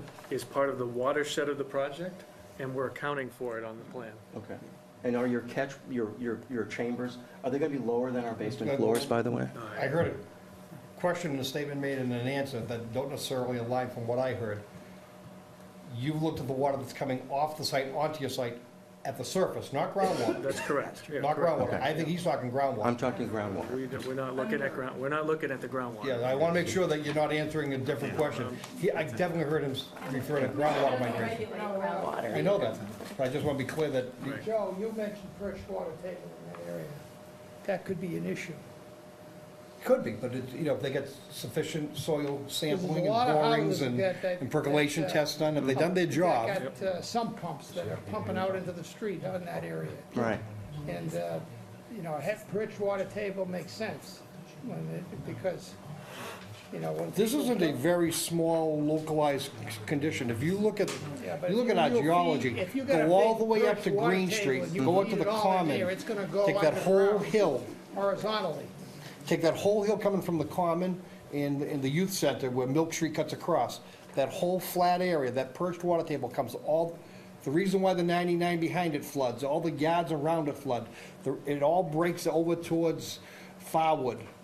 Why that floods, there's really two brooks out. One is the one that comes down by Court Street and finds its way to the high school, and the one that finds its way at the end of Autrin and finds its way down to Shawshene. That whole perched water table, that's where that groundwater wants to get. We are talking hundreds of acres of geology. So to think that this is causing the neighborhood concern is ridiculous. To think this is going to cure the neighborhood concern Not gonna is cure it, ridiculous. too. It's there. As long as you're not adding more water. And that's the point I wanted to make earlier, that it can't make it worse. You're not going to cure anything. You can't add more water into the system and let it perch into the perched water table. Then it could affect the people negatively. Is there anybody else? Anybody else have any questions before we move this on? Because we gotta We're running late. kind of get going. Anybody else? I'm gonna take my dad home, thank you guys very much. Wonderful, great job. So, Jen? Right, you meet the 22nd? So, I mean, 2 weeks? you could always continue if it doesn't work for the, We'll just saying for look at- let's do 2 weeks, and if it doesn't work for us, we'll talk to Jen and we'll. For the courtesy of the abutters, that's all. I didn't want to drag them back if we weren't gonna. So you no longer need to do anything formal to invoke third-party review? Nope. It just happens? We're doing it anyways. Okay. Well, we don't need a vote I for it. confirmed with planning prior to Yeah, because this we're gonna meeting. use one third party if you did both departments. like we always have. I want to move it. Should I move it to 2 or 4? To continue to 123. All those in favor say aye. Aye. Opposed? That's unanimous. This is continued to January 23rd. We've just continued this to January 23rd. Thank you, guys. Okay, thank you. Thank you. All right, where am I here? Right here. That's, Jen, you need these? Sure. yeah, This goes part of it. Al, this is part of it. I'm sorry. it's uphill all the way. All right. You probably don't, but you can bring it. Next one is 242 1747 42 Vest Way. Okay. Good evening. Name's Fred Hancock's. I'm with Hancock's Kitchen and Construction, where the people like to do this addition at 42 Vest Way. I'm here because Bill Manuel was held up in another meeting in Rockport. So I just wanted to introduce this by saying, because this is a waiver project in the no disturb and the no build zone, the house was permitted back in the 80s, I believe, is Best Way? Best Way was constructed 88? in 1985. Right, Should I- okay. okay, So this house is largely built in accordance with what was shown on the plan, although nothing appurtenant to the house was shown. It was just that block on a plan with a driveway. It was to be built this close to the wetland for whatever reasoning of the commission at that time. And it has a PCOC from the subdivision as well. I just wanted to get that out there, if anybody's wondering. There doesn't appear, if you look back to the 90s, there are appurtenant structures off the back of the house. It is, we checked the building file. I mean, we did everything because we knew this would be a difficult thing for the commission, given that it's in the no build and no disturb zone. But we can't find anything that says what's out there is not compliant with. So with that said, you can present your project. Question? Well, I guess maybe you should tell them what you're adding. What you're taking off and what you're adding. Give us an Okay. overview. All right, Best you so can. at the existing property, there exists a sunroom, a wood deck, and patios, concrete below them, and asphalt driveways. So we are looking to put an addition where that, all that existing impervious area is. And then as well as that, increase the roof runoff, instead of it just running off into the ground, going into an infiltrator system.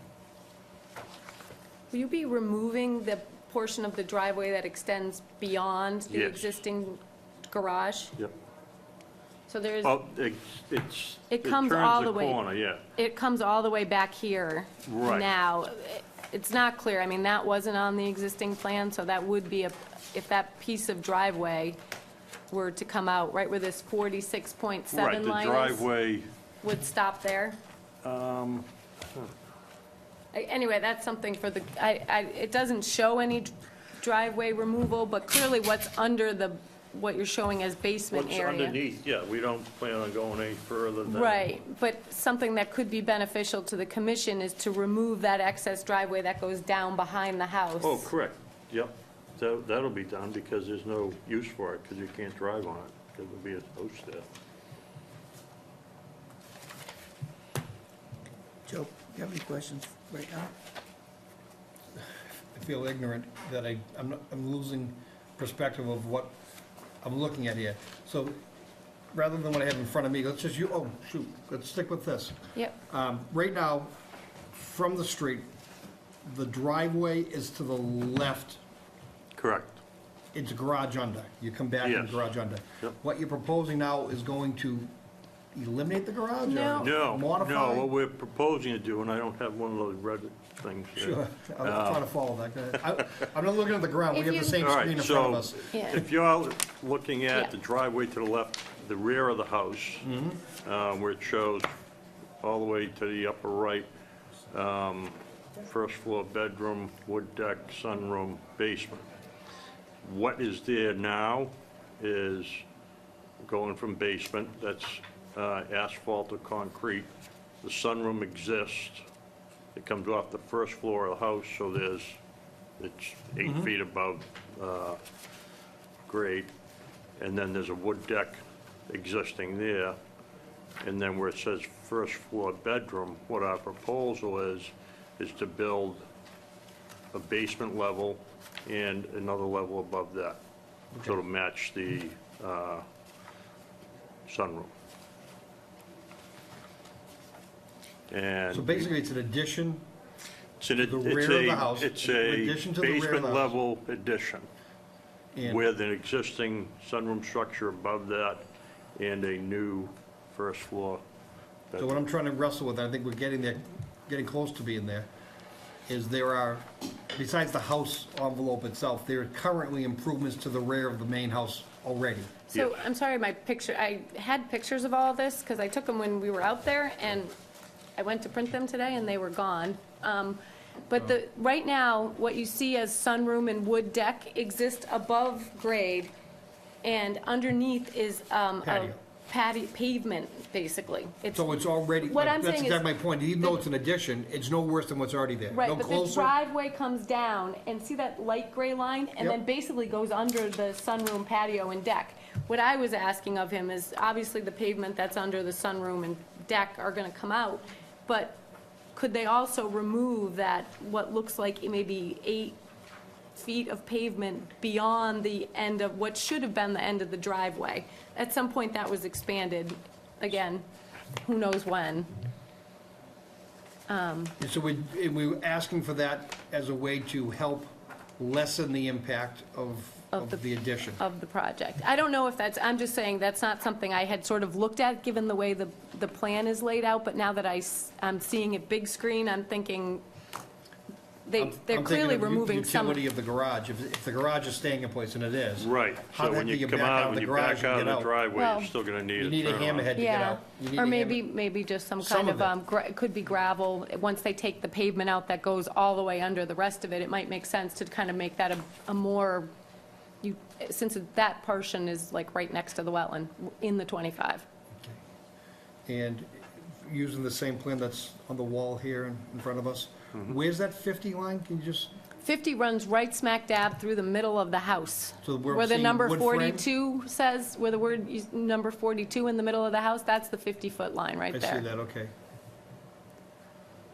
So everything to the left of that, there's already improvement there anyway, Yep, correct? correct. So they're all gonna do is enclose that. So that's no worse than it's already been. Right. Well, it's And- not any worse, but we're gonna improve the drainage there. It's for the infiltrate. Understood. And everything to the right is outside the 50. Correct.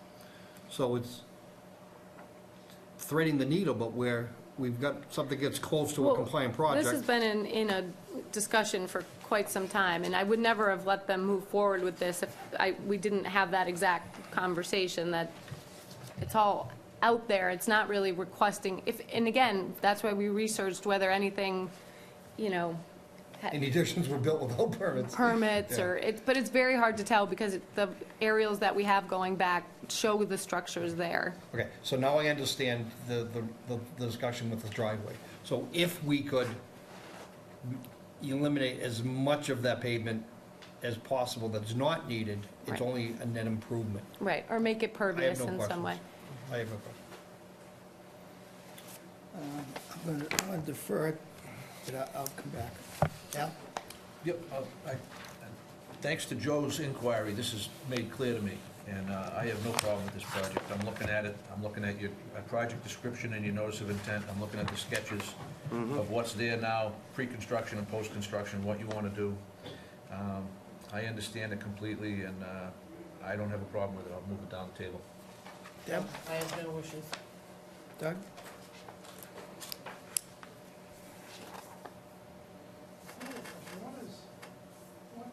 These additions here and there.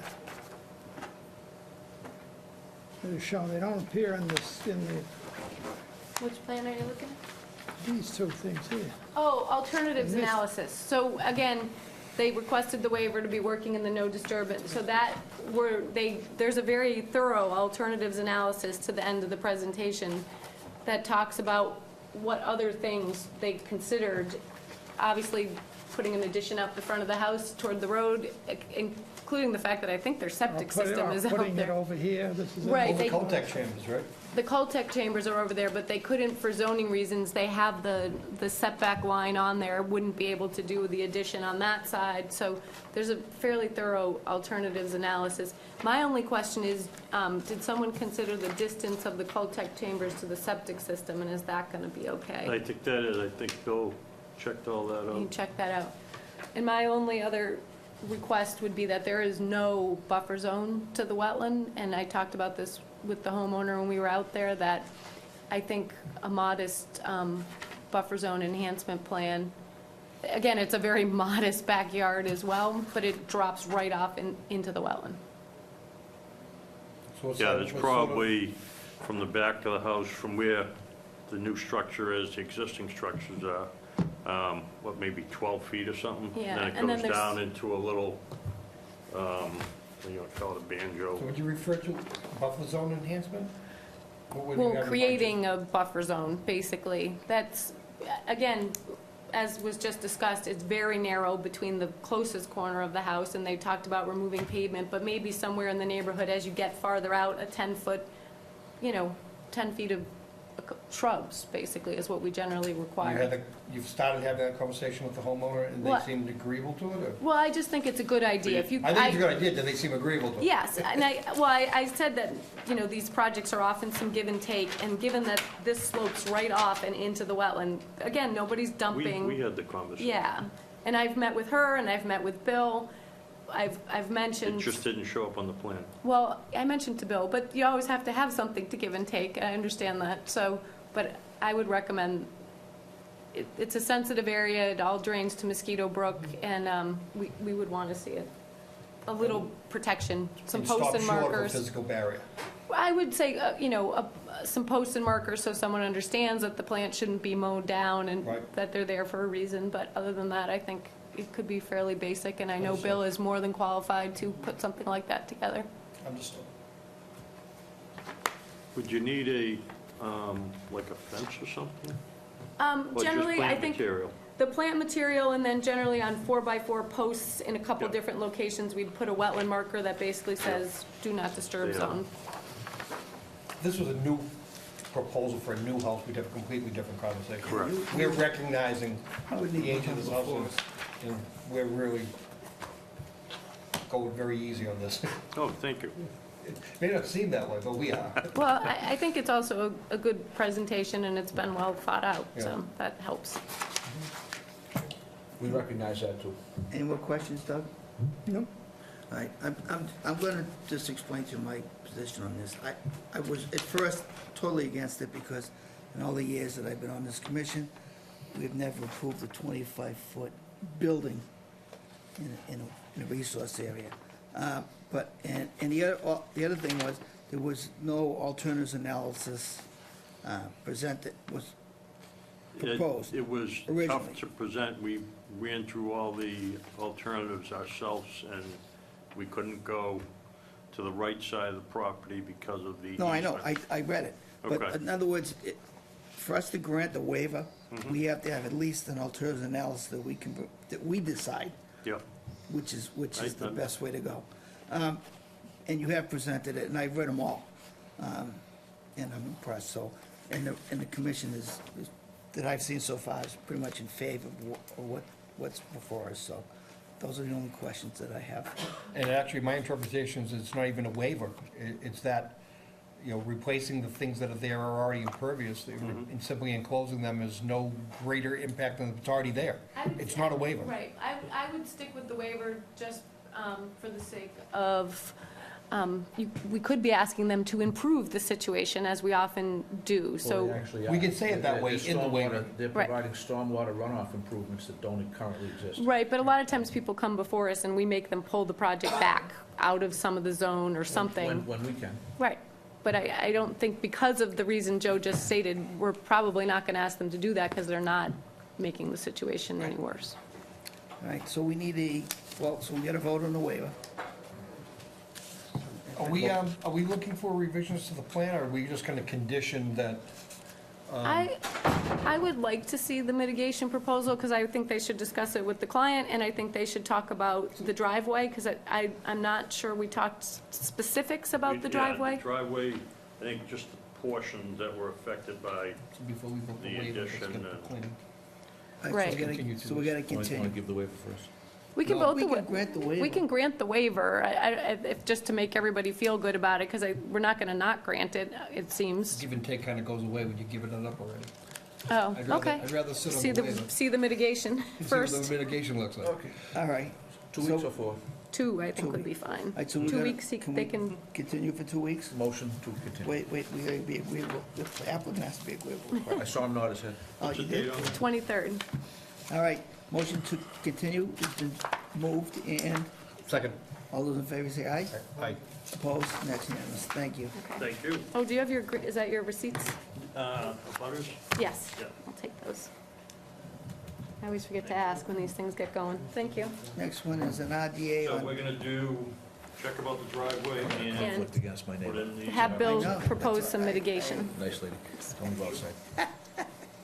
I'm surprised you approved that.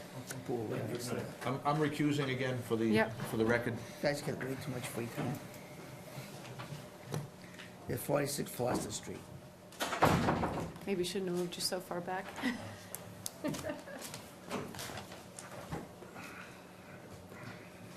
All right, this is hopefully a That's right. fairly easy one. It's, they seem to be common these days. Pool removal. Nobody likes pools. Oh, wow, it's upside down, but I guess it doesn't really matter, right? For the record, I do know how to play bocce. Of course you do. I do too, and I'm not that old of an Italian.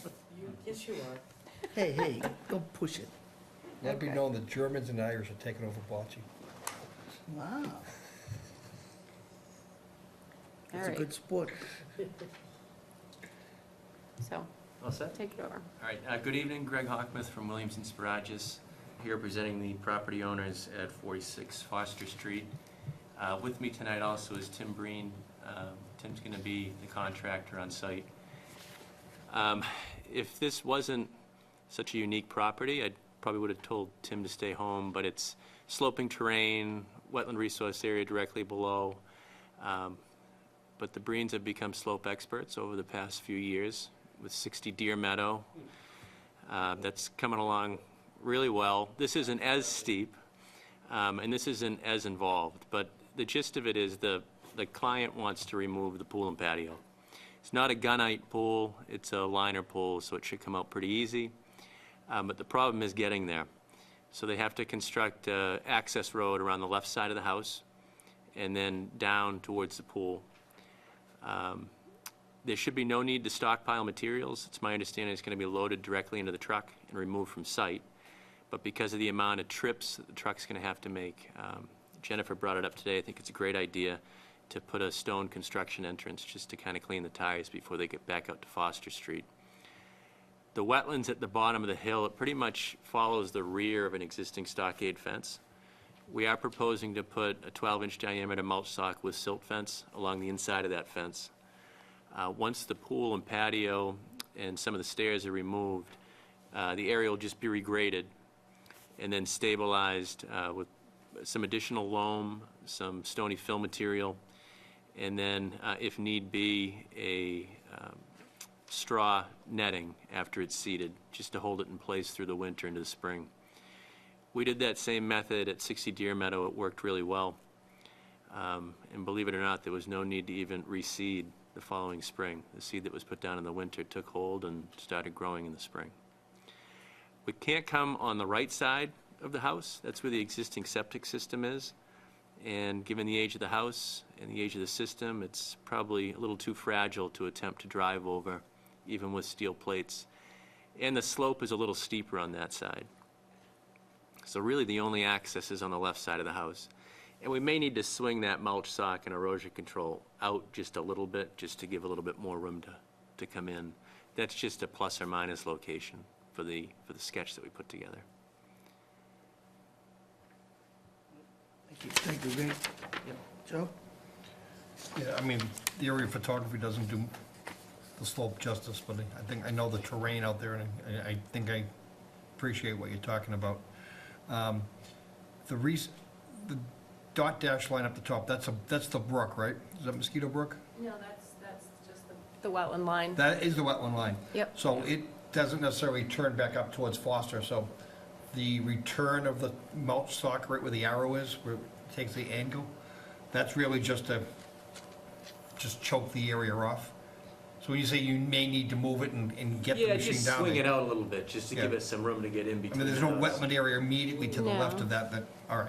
In fact, we had the filing over there. That is the septic system that went in. Remember that house that's down below the retaining wall? We had the septic is in that grassy area. We just approved that. Yep.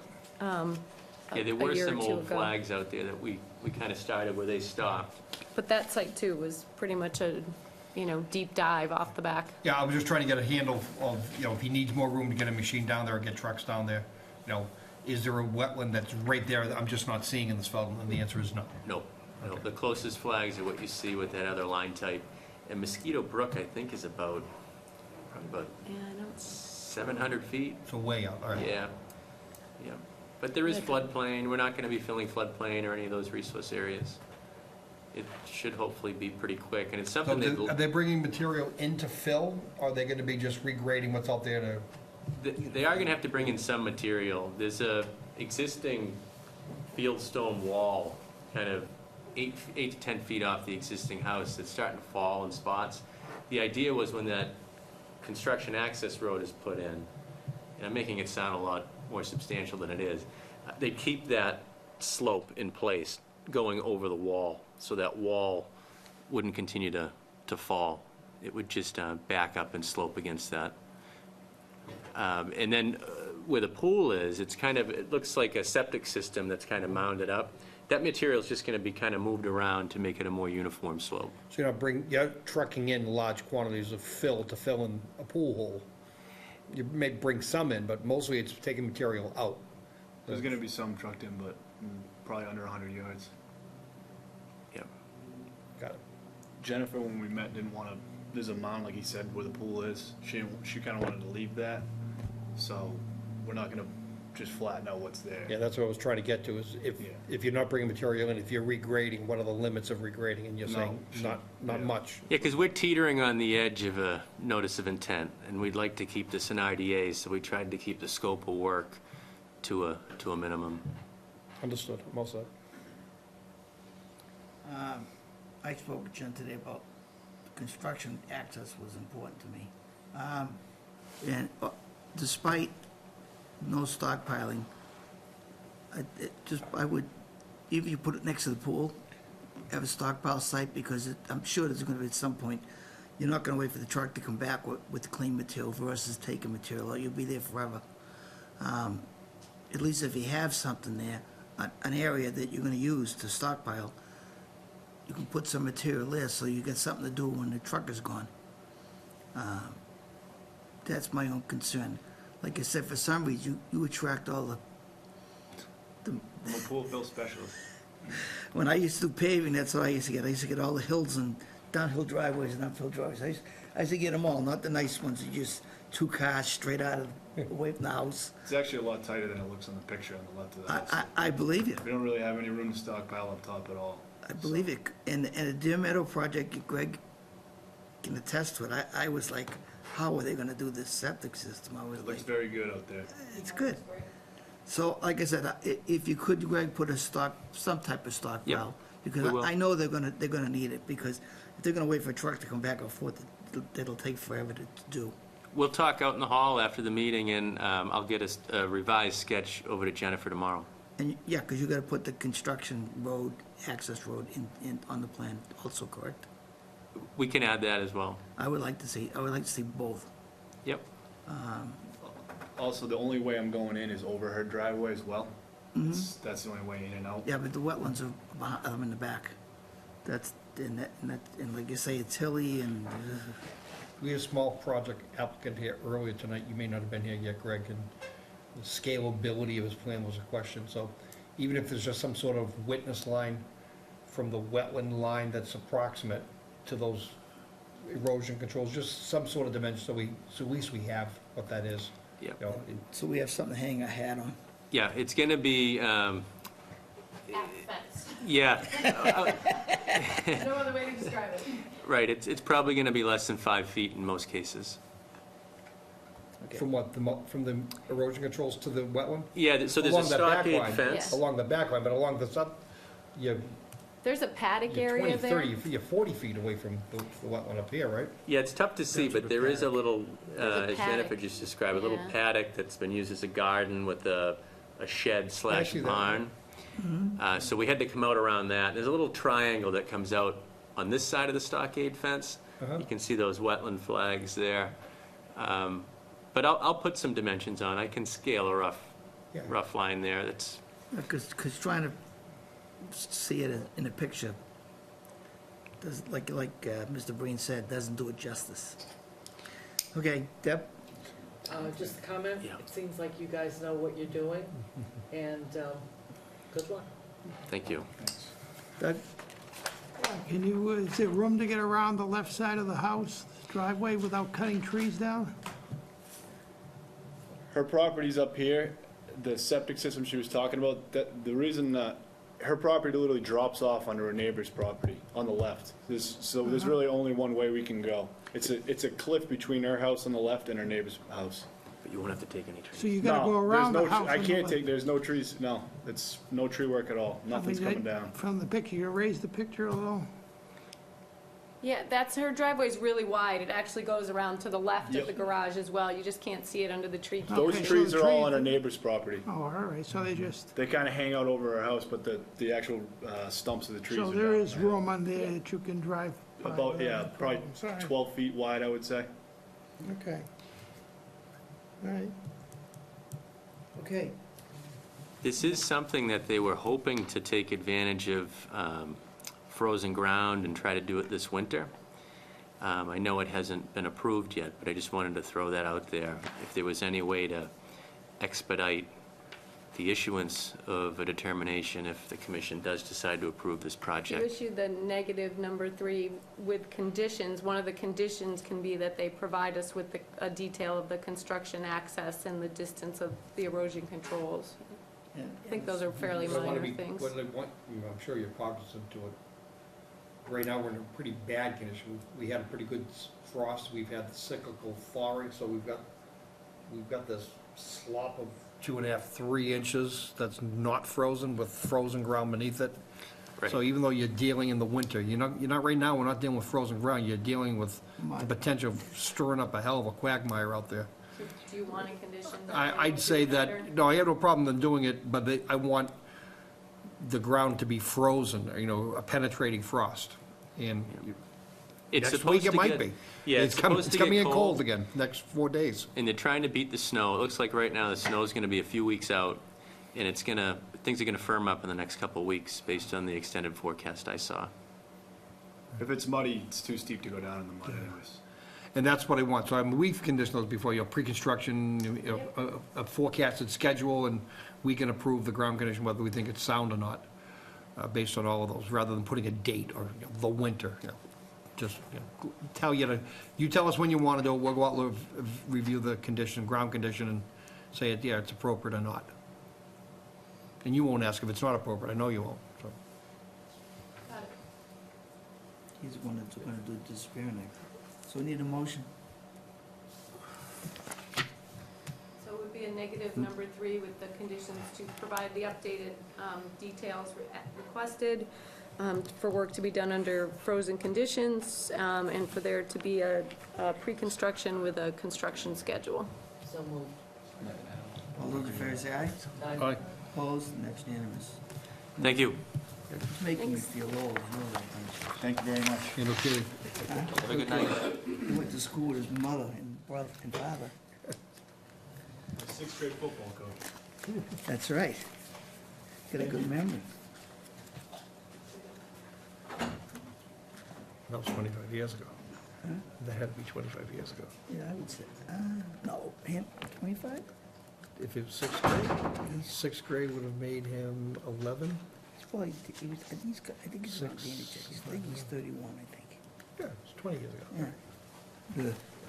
All right, next one on the agenda is a, let's see, we're gonna continue. We just have one, okay, we have two continuances, both Mass DOT, 262-1632, 495, and 262-0639, Holt Road. Continue to 123 at their request. Motion. Motion to continue. Second. All those in favor, say aye. Aye. Opposed, and that's unanimous. Okay, next one is a COC request, 242-1382, 1820 Turnpike Street. So in front of you, you have the alternatives analysis that was requested about the propane tank. The tank was located in its current location for a variety of reasons, most of which is the infrastructure around the building. If you've been out there, the whole front of the building is raised, and there's parking lot directly in front of it. If you go to the back of the building, there's a deck that comes out of it, there's parking all around, and then almost every other thing is either an egress or a window, or, I'm just trying to sort of summarize the thing. Then you deal with the in at the back and the in at the front. I actually went to the site and I know exactly what you're talking about. Where would you put it, other than on the ground? It is right off the edge of the pavement. It still puts it in the 50-foot no-build zone. I think you asked that they go through this exercise because that's what we ask of everybody who we ultimately grant a waiver to. The discussion then was that you wanted to see, per a much more ancient discussion, there had been discussion of continuing the stone wall.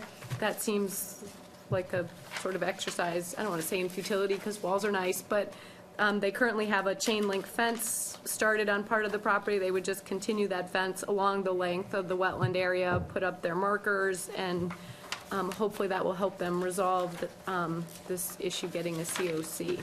They do have some other things that they're working on. There has been some documentation of the catch basin cleaning. I think there's other stormwater out there, though, that needs to be documented. Is there an infiltrator under the, I didn't get to look at the receipt, but there is an O&M plan, just sort of documenting that everything in the O&M needs to be, and there was a planting plant out front, which the list of plants we got isn't the list of plants that's out there. So I may have to go actually do some research on that, because I'm not sure that there's a wetland scientist still involved with the project. And we did reach out to Chris Mello, and he was trying to get some confirmation on the plants, but we had the same confusion as you, and our understanding at the time when I think Jim McDowell was dealing on this with you, my client's understanding was that they had in fact planted everything that they were supposed to. Yeah, So there were a couple iterations of the plantings. I think that this project was already started when I came on board, so it's been a long time. But there were multiple iterations of the planting. It's sort of just figuring out if what was supposed to be out there is actually out there. So that's the summary. I have no questions. Like I say, I had gone out and looked at the site, tried to use my eye to see if there were any other alternatives to available to come more into compliance, and I didn't see any. But I kind of lost sight of, and I still even forget now, was the propane tank, that was never even part of the original application. It was. It just got put out there, and it immediately became a source of We discussion just for never the asked what the commission. fuel source is, just, the building's gonna get built, it's gonna be heated. and Correct. Nobody knew how that would It was happen. not on the original plan, so here we are. So it would require an enforcement order to permit them to put that out there, because they don't have any other mechanism by which to do the work at this We time. just maybe I'm not cold, maybe I'm hanging myself with it. There is no natural gas in 114 in front of that building. Oh. So there's no other alternative. It's not like they could have connected to a different source. This is the source. yes. Okay. That closes the alternatives loop. I'm all set. You did open up a can of worms, you said about burying the tank, but we won't go there. No, because I don't think you can bury a propane tank and have the fill still in the pavement. It has to be off pavement. So what you do, It cannot, because we looked at that as well. you and can't, you're not it gonna was- accomplish it by putting, you'd end up being in the wetland. You can't have it in an Burying access way. And Okay. I don't have an issue with the tank being where it is. The only other thing we talked about, Jen, I wasn't at the last meeting, we talked about putting a fence, partial fence. Now, would that be part of the enforcement order? Right, that was what was discussed at the last meeting, was that we couldn't just tell them to go put up a fence without them doing the alternatives analysis to prove that moving the tank wasn't an option. So now that they've done that, we can order them to install the fence along that sort of no disturbance zone, put up their wetland markers, and like I said, hopefully get a certificate of compliance. So this won't, we won't issue a consistency? No, they'll go and do that work if you tell them to tonight. Okay, thank you. Al? All set. Doug? Okay. So let's review this again. How do you want us to go about this? Approve? well, We can't approve the COC? Can't approve it, we're just going to direct them to come into compliance. You're gonna revisit the planting question. Right. And we're going to establish the physical barrier by way of a fence. Right. And you guys are gonna determine where that is, and that's gonna get shown on the as-built plan Yep, once it gets installed. And then once it gets installed, we then can act on compliance. right. But you're going to issue them an enforcement order to install, Yeah, ordering no them to further, install. no further permitting. Right. We're gonna order them to do that. No waiver required? After the fact waiver? I don't think so.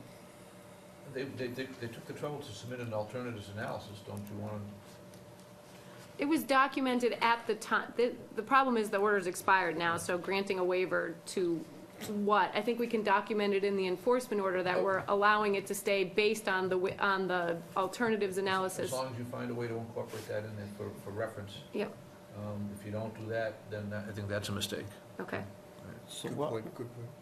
so how do we go about this? We're not gonna issue it. Do we continue it, or do we?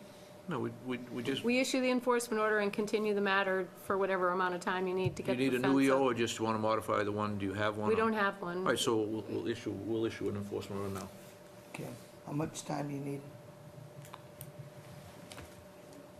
2 weeks. Don't box yourself in, give yourself plenty of time, give yourself time. Yeah, about 2 months. I mean, we'll probably sooner than that. Why don't we do it for a month then, and then if you need more time, you can request it. Oh, it's an order. Let's order them to get done within 2 months. If he does get it done, he'll come in and request the CO. Okay, well, usually we would continue the matter to a date certain, because it's already on the agenda. I just didn't want to box them into not coming in before. So a date certain, Oh, the EO would be the 2 months. We But can we could continue continue this. for 1 month. For 1 month, yeah. Okay, so, we need a motion to continue 242-1382. Well, a motion to issue the enforcement order first. Is that first? Yep. Okay, we gotta do that first. So I'll move that. Second. all those in favor say aye. Aye. Opposed, and that's unanimous. And we're gonna continue 242-1382 for 1 month. So moved. Second. All those in favor say aye. Aye. Aye. Opposed, and that's unanimous. Excellent, thank you. Thank you very much. We have to continue, then we have Friends of North Andover Trail, Sears Center Boardwalk. You can, why don't we table this for the last individual sitting in the room, Okay. which would be, It should be a slam dunk anyways, but, well, I don't want him to. Okay. It's up to you, but I don't want him to sit here while we discuss that. Yeah. so we have an EO for 740 Turnpike Street. So as was discussed, they needed to come into compliance with their operation and maintenance plan, and you can come and let them know how you've done that. Hi, guys. Hi. Ladies and gentlemen, nice to see you. Yeah, I was telling Jen earlier that since we've gone over the O&M for this property, I've actually engaged, I had a service company coming in anyway, as we've done in the past for the cleaning of drains, but I have it all documented. And they came in recently, did all the catch basins, they did the sewer septors, replaced any of the filters in the catch basins, and they took out an additional 3 yards of sediment. And the earlier thing that I think, it wasn't really, do you guys remember meeting me and what happened? We had a drainage backup. My guy pulled out a pump and a hose. He was pumping into the reclaim system on this particular day. The hose is very long. It's on the other side of where the tunnel is, if you know where the car wash is.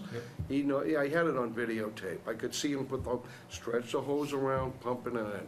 He then throws the hose out, the pump wasn't working. Someone grabbed a picture of a hose that wasn't running.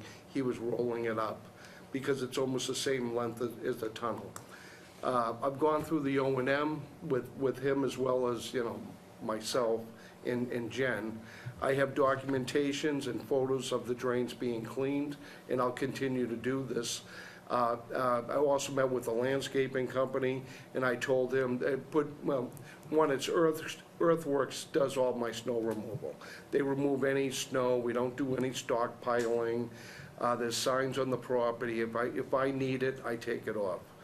And thank God we didn't have to take it off. But, I have all the pictures, invoices here, backflow maintenance that's being provided by the DPW.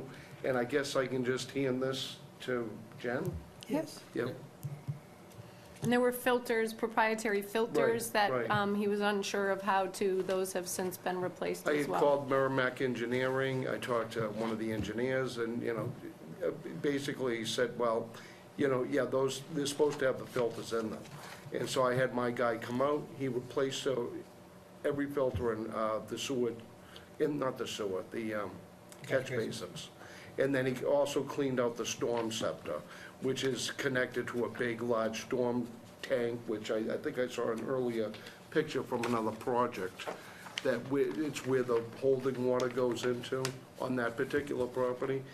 I've been there, like I said the last time, I've been to the car wash for 14 years. We've used a multiple of, certified, licensed, insured people. I mean, coming into the car wash.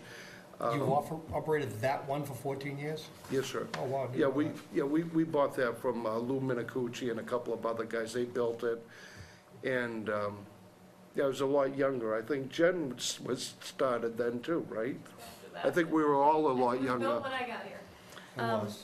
But, So the other thing is you need to provide those to us on an annual basis. Yeah, right. Well, now I have a safety manual. It's at the property. It has a tab in there for the Conservation Committee. So in case I go out and get hit by a car and die tomorrow, someone knows what the plan is going forward. We'll hope for the best for you. But, yeah, hopefully it's not too We're gonna icy hope for the best. tonight. All right. Well, I'm sorry, Well, that's it. Any questions, Joe? Yeah, I mean, that's exactly what we had hoped to accomplish, is one is get you to understand there is a plan, get you to understand what's in it, and get you to carry it out, and then to carry it out forevermore. So I think you're three steps towards that final goal. You just gotta keep doing this year after year. He's got documents to submit, so you will submit them. There's nothing before us other than The the enforcement order. action, so this is simply the first submittal in 14 years on an O&M plan. Right. But it's okay, the record has to start somewhere, and here it's starting. Yep. Excellent. I Good job. took pictures of all the drains and stuff like that, and I can provide that to you guys. And, we take a lot of pride in that property, where it should have been named the Island Car Wash, not Mr. Sudsey, because it really is kind of built on that 1 acre that's in the middle of, 3 acres that surround it. But, we try to take care as best we can, because we deal with customers all the time. They don't want to pull into a crappy-looking car wash. And it's right on 114. Thank you. Alan, So- questions? Oops, sorry. No, I have no questions. I'm very happy with the report. Do you have any questions? Doug? Okay. All right, Thank you. So you can pass those along. Are we voting to release the EO at this Yes. point in time? Motion to, I move that we release the enforcement order. Second. all those in favor say aye. Aye. Opposed? And that's unanimous. You're all set. Thank you. All set, buddy. All right, thanks, gentlemen. If you don't submit reports next year, the enforcement order might be Yeah. stricter, so What's that? next year, if you don't submit reports, the enforcement order will be Yeah, no, but, stricter. you know, So make sure it happens, just make sure it I think what I'm happens. gonna do is just submit them as it's happening. Yeah, you can do that too. Yeah, Like as because cleanings these- happen. These catch basins, I think, have to be cleaned 3 times a Three year. times a year, yeah. Ah, All right, perfect. thank you. Okay. there's another enforcement order, 43 Scott Circle, request to continue to 123. So moved. Second. All those in favor say aye. Aye. Opposed, and that's unanimous. And the other enforcement is for Mass DOT, 595 Mass Ave. I think I emailed everybody about this. They had a freeze in the basement, and they sent a contractor in there. The contractor pumped directly to the stream. This is They the have- basement they're gonna knock down, right? Yes, but they know they are, watched like hawks out there, so the report came in, and, it needs to be documented. If they needed an emergency cert, they could have gotten one from us if there was an issue. They also, they have a dewatering condition in their order of conditions. They should have dewatered to a basin on the property. Do we know what was in the basement when was there oil tanks floating? Probably. There's been no response, no, So that question was asked. it was asked, but there's That no. question was asked, and in typical fashion, we're getting the standard DOT answer. Well, That's right, they weren't crickets. the ones, it's not crickets, they've been in contact with me, they've been providing what information they have, but they Which is not, hired a contractor to do this, so I haven't received any reports. see, this of- is that old There's nothing oops. out there, like now, visible, but as to what went out with the bathwater, so to speak, I don't know. So these are the situations where, there's certain agencies, applicants, that'll give us an oops every time and then apologize and do the best they can to fix it, but we really never get any information. But even the first response about the availability of shutting off water and how it's done, and, it was ragtime, it didn't make any sense. The engineer I'm in the the engineer that they sent in here to present the thing couldn't, I remember this exactly, could not answer one question that was put to her by either this commission or the abutters. She couldn't answer a single question. She simply could say, well, this is what I have, this is what I have, she had no information whatsoever. They might as well have sent Well, she nobody. didn't have the wealth of engineering experience as her boss with those 3 years of experience under his belt. I think that was 2 years, but you're right on. 2 years. 2 years, yeah, you're right on. Well said. But the point is, that's what we keep getting, okay? Wonder what happened here. I'm sure he's in charge of the whole department now. Probably in charge of everything. Well, I think an enforcement order makes a good statement, and then also if there's any further violations on this particular project, I think we have further, ability to take more aggressive action. But at this point, I think notifying them that this was not the way to get it done is Listen, All right, so what should we do with this enforcement order? issue it. Issue it. Oh, issue it. Yes. I have not issued it. You're gonna sign it I wasn't here, tonight. I wasn't at the last Why meeting. didn't they This shut didn't the happen water at the off last house meeting. They blame the because town. they're morons. Because they're morons, that's why. They blame the town. They The blame town the town. quickly They told me blame the that they knew town that was gonna for not shutting happen. the water off to a house that they're knocking down. Yeah, well, all they have to do is go and shut the valve. That's what I said. I think they probably did. I think something probably happened I have no regardless. doubt that Maybe there was water whoever in was the doing the pipes. Well, I don't know what we do in town here, but I'll tell you what I've always required every time I've worked, and I made our regular, Then you drain the pipes. no, we make them cut and cap it. You knock a house Right. down, dig the main, Right. cut it, That's shut the corporation off so it's down in the You street can and do that. buried. Yeah, you can, Cut and cap town it. can go out and shut that. Don't shut it off the curb box, you just have a Well, blind they service that's said gonna that's leak why in the it- future. That's why it blew, because they notified the. They notified the town they wanted it shut off, and the They town never got says, around to it. here's what you You do, do, yeah, and they didn't do it. yeah. Okay. I rest my case. Yeah, that just- I can't even discuss these things. Too many years of the same kind of municipal nonsense, All you know? right, so. we Okay, need so a- let's we need to issue an Vote to enforcement. issue the EO. Yes, no? We already voted it, didn't we? No, we didn't. Oh. No. Not that I Move the issue read. is EO. Deb, Deb seconds. Deb All in second. favor, said aye. Aye. Opposed, and that's I thought we unanimous. did that. I thought we did too, but I don't know. Well, They didn't she vote, said did they they? didn't, you No. didn't. No. no, no vote. Okay, whatever you say. Just got on a high So horse the and Friends of never North voted. Andover Trails, did I give you, did they have that in the Yeah, packet? we have that. We have a So project. it's another one of those projects, there was one on the other side of the road in Harold Parker State Forest where the trail literally follows a stone wall through a wetland. And to get over the wetland, you follow the stone wall. Not very safe. The individual I went out to look at it with was not comfortable being on that stone wall. And if we want to continue passage from one place to the other, we need to give people safe ways to do it. We are not approving a project this night, just approving them A to. direction. We're supporting them in their application to the CPC, I'm sorry. So, I move that we issue a letter of support on the project. Second. And the chair will sign that. And we'll wait for the chair to come back. Well, you don't, you have a quorum, if you want to. Okay, then, Call the vote. all those in favor, say aye. Aye. Anybody opposed? And it appears unanimous. Right or left? Okay, I think that is the end of the day. Is it okay now to... Motion to adjourn? Can we adjourn now, ma'am? We can. Motion to adjourn, I'll entertain a motion to adjourn.